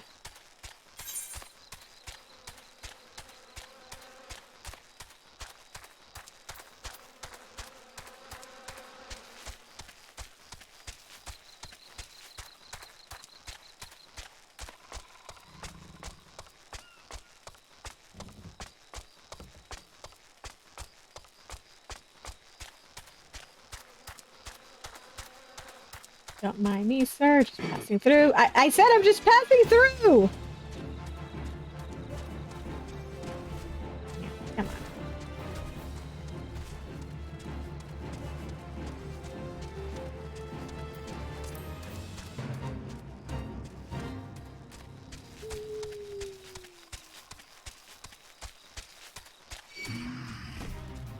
Please, no.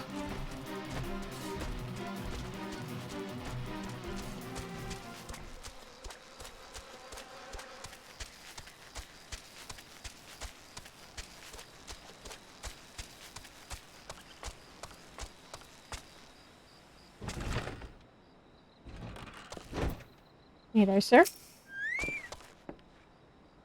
What do you want? Yeah, Shamani Lamani wanted me to give this to you. Why? I didn't ask for this. Who sent you? You okay, sir?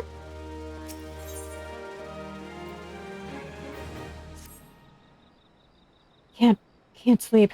It won't let me sleep. The midges, the buzzing, keeps me awake.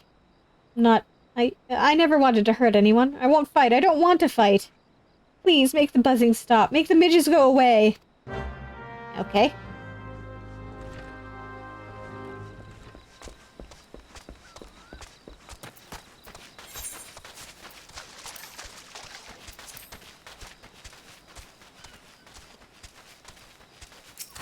Sorry, midges, you gotta die.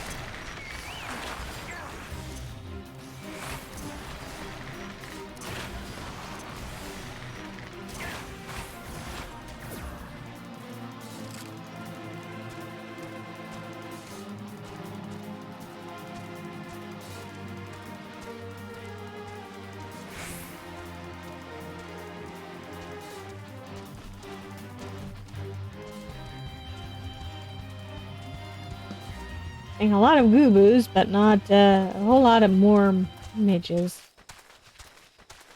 I just need 2 more. Come on.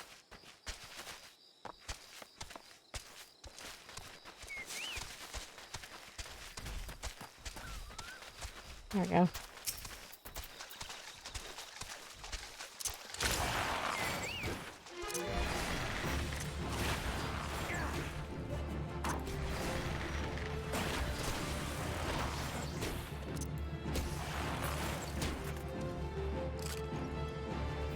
There we go.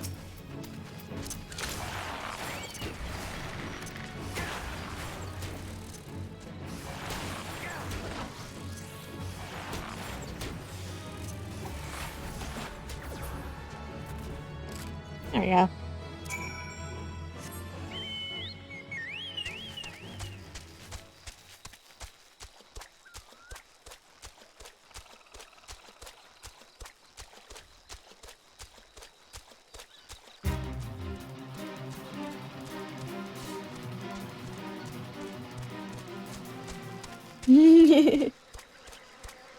Oh, I don't know, but I wouldn't put it past them.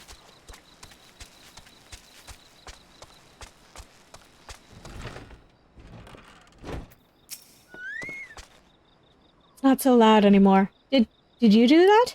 Thank you. You helped me, even after what my comrades and I did to your country. We were on a reconnaissance mission when the Maelstrom caught us by surprise. We tried to escape, but the others... No one else survived.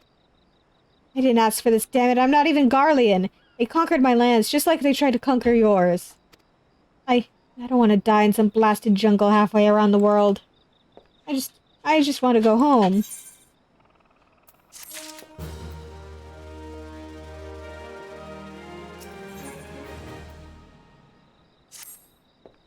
I wish to thank Shamani for the wine. That was overly kind. Would you be willing to bear a gift back to him? Last night at Red Mantis Falls, I collected the sap from nearby palm trees. If placed in coconut shells and stored for a few bells' time, it makes for a fine wine, see? Should be ready by now. Yeah, I hope he manages to go home someday. 3 shells out there. Please, take them to Shamani for me. I'm glad he's moved on with his life. I hope to one day do the same.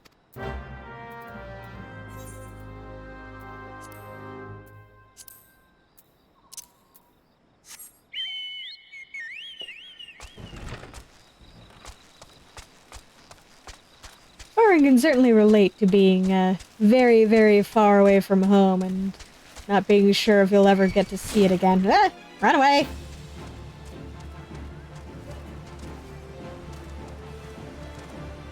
Now, come on. You can't go cliff diving? Probably for the best.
Yeah, exactly.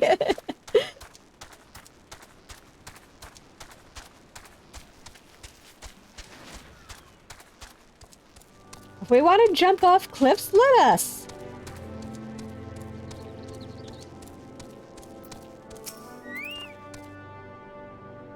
It's been some time, Saren. What news do you have of Drest?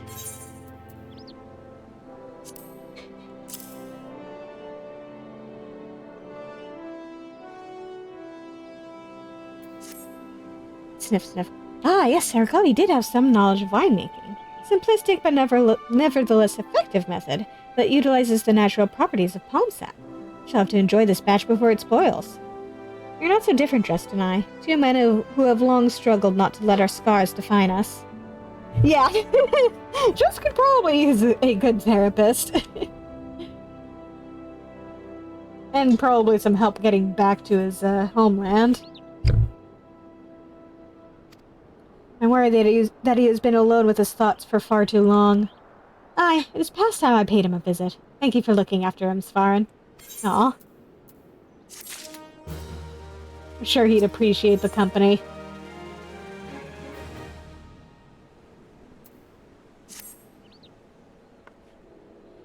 By the gods! Svarin, listen, I know you're eager to wash your hands of this wine business, but I've just discovered something extraordinary about Drest's palm wine. He sealed each coconut shell with a leaf which has a very distinct shape and unusual odor. I thought I was going mad at first, but now I'm certain these are the leaves of a Bacchus wine grapevine. You know what this means? Somewhere in Raincatcher Gully, the legendary vine still grows. If we could obtain a cutting, we could revive the Bacchus wine industry. We must know where Drest found these leaves. Here, take one of them back to him and see what he remembers.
Don't mind me, please.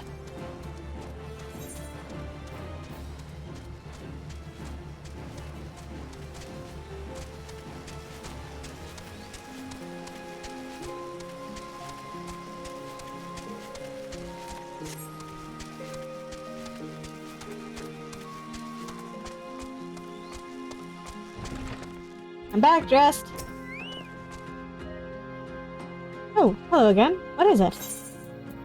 What can you tell me about where you found this? It's just a leaf, isn't it? I only chose it because it was pretty. Didn't know it was rare. Found them near the Juggernaut to the south, but I didn't see any grapevines. It's not fresh gubu tracks, though. Maybe the leaves came from vines growing on the back of one such piece? If you go looking for it, please be careful. Some gubus are more territorial than others. You may have to defend yourself.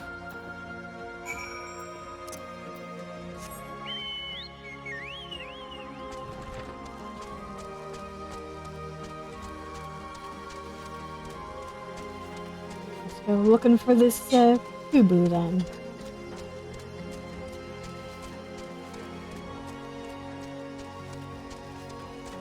Oh good, Jolly Green's gone.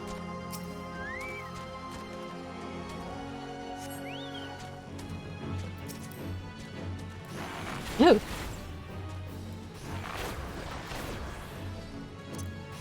Moldy sneeze. Did you not sneeze on me, sir?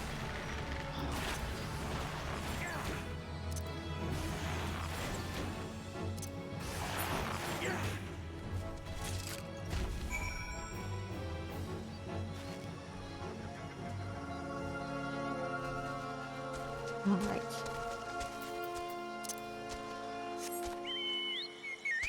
Back to Shamani we go.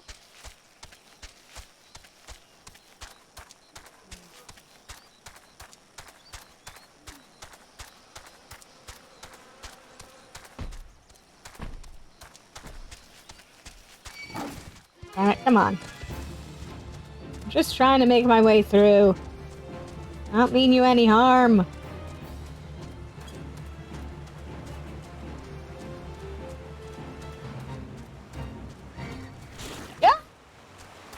No, thank you. I don't want to play with you either. I've got stuff to do.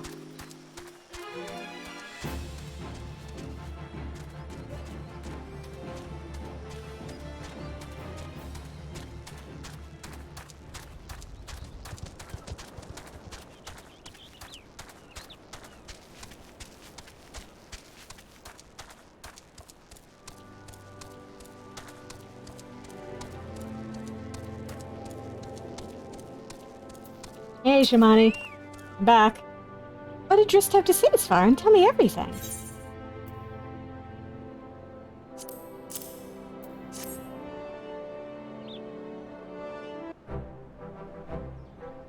Ahaha! I was right! This smell, this texture. I hold in my hands a Bacchus grapevine cutting.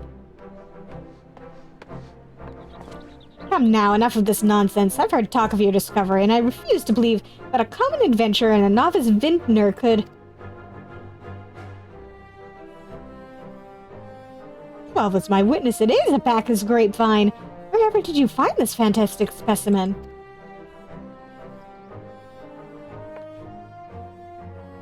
What? You would offer this to me? But why? There's none better positioned to reconstruct the Bacchus vineyards than you, Master Beerglaint. You have the resources, the knowledge, and the passion to do so. It would be selfish of me to keep this cutting. I never knew you cared so deeply about your craft. Thank you, good sir. I will not squander this gift. In just a few years' time, I swear that every tavern across Eorzea will once again be clamoring for a cask of Wineport's legendary Bacchus wine.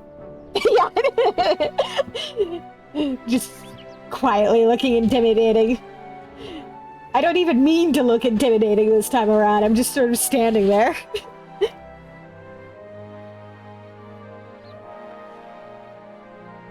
Sir, you need a... Sniff, sniff. Wait, the shape of this bottle, the scent of this label. This couldn't possibly be. 1547 Bacchus? But that's impossible. This vintage has not been seen since years before the Calamity. It was the crown jewel of my personal collection. For years I debated opening it, wondering if today or tomorrow would be the ideal time. But now I realize that it was never meant for me. It should be savored by the saviors of Wineport, I say. He's made us an offer we cannot refuse. Master Gegerujo will find no finer wine. You have forever changed Wineport, Svarin. Thank you for your kindness and your generosity. Ah, but do not permit me to delay you any longer. Pray deliver the wine to Captain Wayscape. Hmm? Well, yes, I would very much like to drink it, but I am a patient man. I have faith that one day I shall have another opportunity to taste perfection. And now that we've got the, cutting and somebody willing to, make use of it.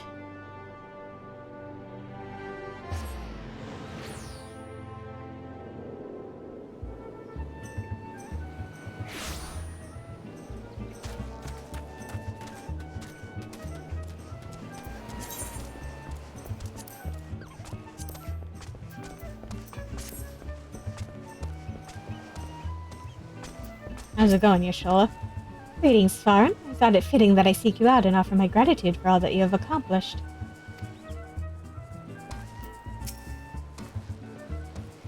Your prolonged absence was beginning to concern me. So, what of the wine I asked you to bring? You're never gonna believe this. Is that 7 L's of 1547 Bacchus? Even I know how rare that is. I have to admit, I didn't think you had it in you. But congratulations, Svarn. Thanks to you, this will be the most luxurious feast Costa del Sol has seen in years.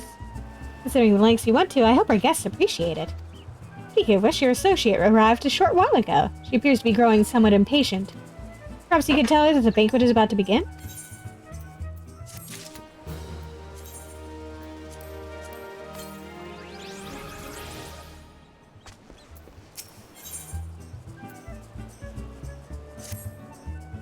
You have the look of a man who has been to the seventh hell and back.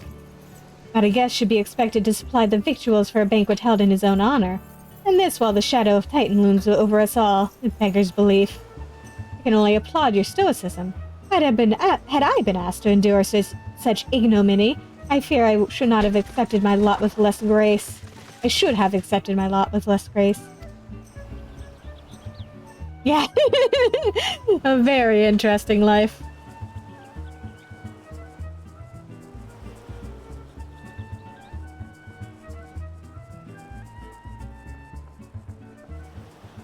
Lady Y'shtola, Sir Darkheart. Yeah. Thousand pardons for this extreme discourtesy. Was wholly unaware of your true identity, sir. I mean, the mask certainly didn't help. Had I known, I would never have permitted my man to subject you to such unspeakable ordeals. Come now, he must have sensed something was amiss. No, actually. You didn't seriously think I would send you running the length and breadth of Eorzea for a banquet, did you? I mean, I've had stranger fetch quests. Spare him your mockery, Captain. Your intent was unclear to me until this moment. And unlike me, Svarn has no knowledge of your traditions. Mayhap you would be so good as to enlighten him. Aye, fair is fair. There's no sense hiding it any longer. We 5 were chosen by our brothers and sisters, and before the company of heroes disbanded, we each swore a solemn oath. That any who would follow in our footsteps must be weighed and measured, not by their reputation, but by their deeds. Each man would judge these would-be godslayers by his own criteria. If even one found him wanting, he would be rejected without a second thought. But if he proved himself worthy, we swore that we would do our utmost to support his cause. The world has ever been full of brave souls eager to give their lives for a righteous cause, but all too few capable of making a difference with their sacrifice. To send wave after wave of hapless adventurers into the jaws of a foe against whom they have no hope of victory is worse than futile. Titan is not one to be challenged lightly, and we will not be complicit in the deaths of the unworthy. Which is why the 5 of you deigned to test Svarn with such commendable thoroughness. Time well spent, I am sure. But tell us, Captain, what is the assessment of you and your fellows? He's a brave one, that much is certain. He willingly walked into the midst of danger, despite my repeated warnings that it could cost him his life. His skill is undeniable. He stalked his prey as relentlessly as any child of the sands, and struck with precision when an opportunity presented itself. Too many adventurers these days care only for fortune and glory. Svarn, however, is a kind and generous soul.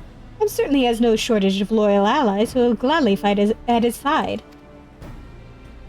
Wily Uplanders, talentful plansmaker, tricksy foe for mighty Rockman. I can only concur with my colleagues' assessments.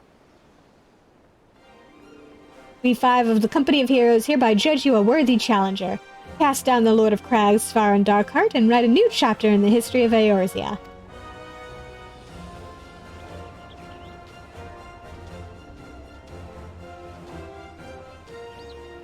With the formalities out of the way, let the festivities begin. Summon the dancers, pour the wine. Eat, drink, and be merry, my friends, for today we celebrate the birth of a new legend. Svarin Darkheart, Titan's Bane. Yeah, sadly. Svarin Darkheart, Titan's Bane!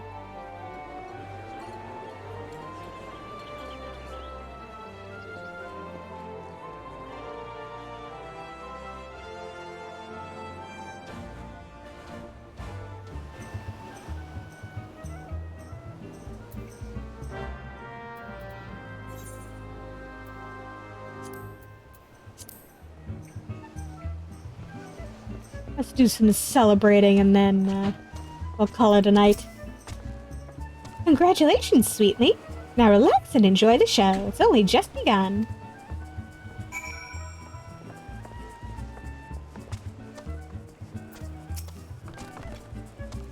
Tasty fresh treats are plentiful in belly of brave locks. Feels wonderful to be with the others again. I wish this day would never end. Sometimes I question if opening the Flying Shark was the right decision, but if I wasn't bowing and scraping to some pretentious Uldan merchant, or can I be doing the same to the Count de Zemail? That may have suited my father and grandfather, but I have aspirations for a better life.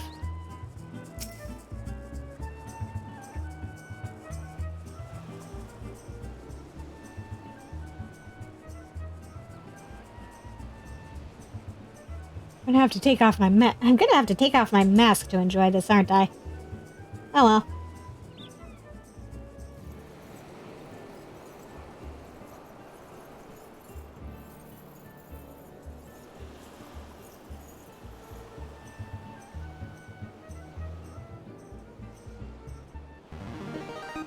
Tasting the exotic feast triggers a divine revelation. In that brief, transcendent moment, you glimpse the true form of reality, comprehend its fleeting nature, and cry out to the heavens in celebration.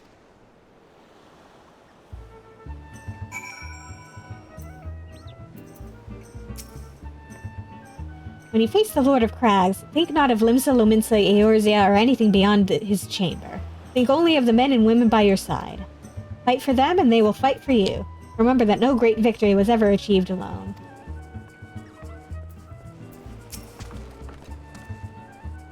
Goodly Uplander must be facing mighty Rockmen with clever fighty think. Bobby Flock cannot be coming to rescue this time.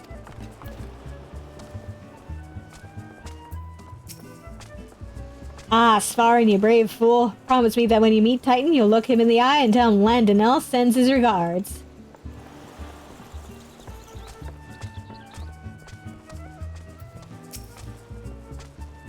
You are a veteran of countless battles, Svarin. This is but one more. Trust in your experience and you will prevail. You are blessed with a fortitude to rival the earth itself. Titan will struggle to break you, I think.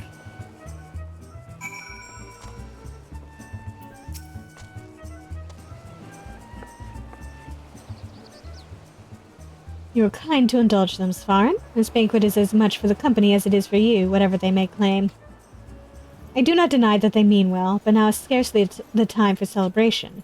Though they have all but pronounced you the victor, the battle with Titan has yet to begin. The hour has come for the good captain to make good on his promise. We must speak with him again.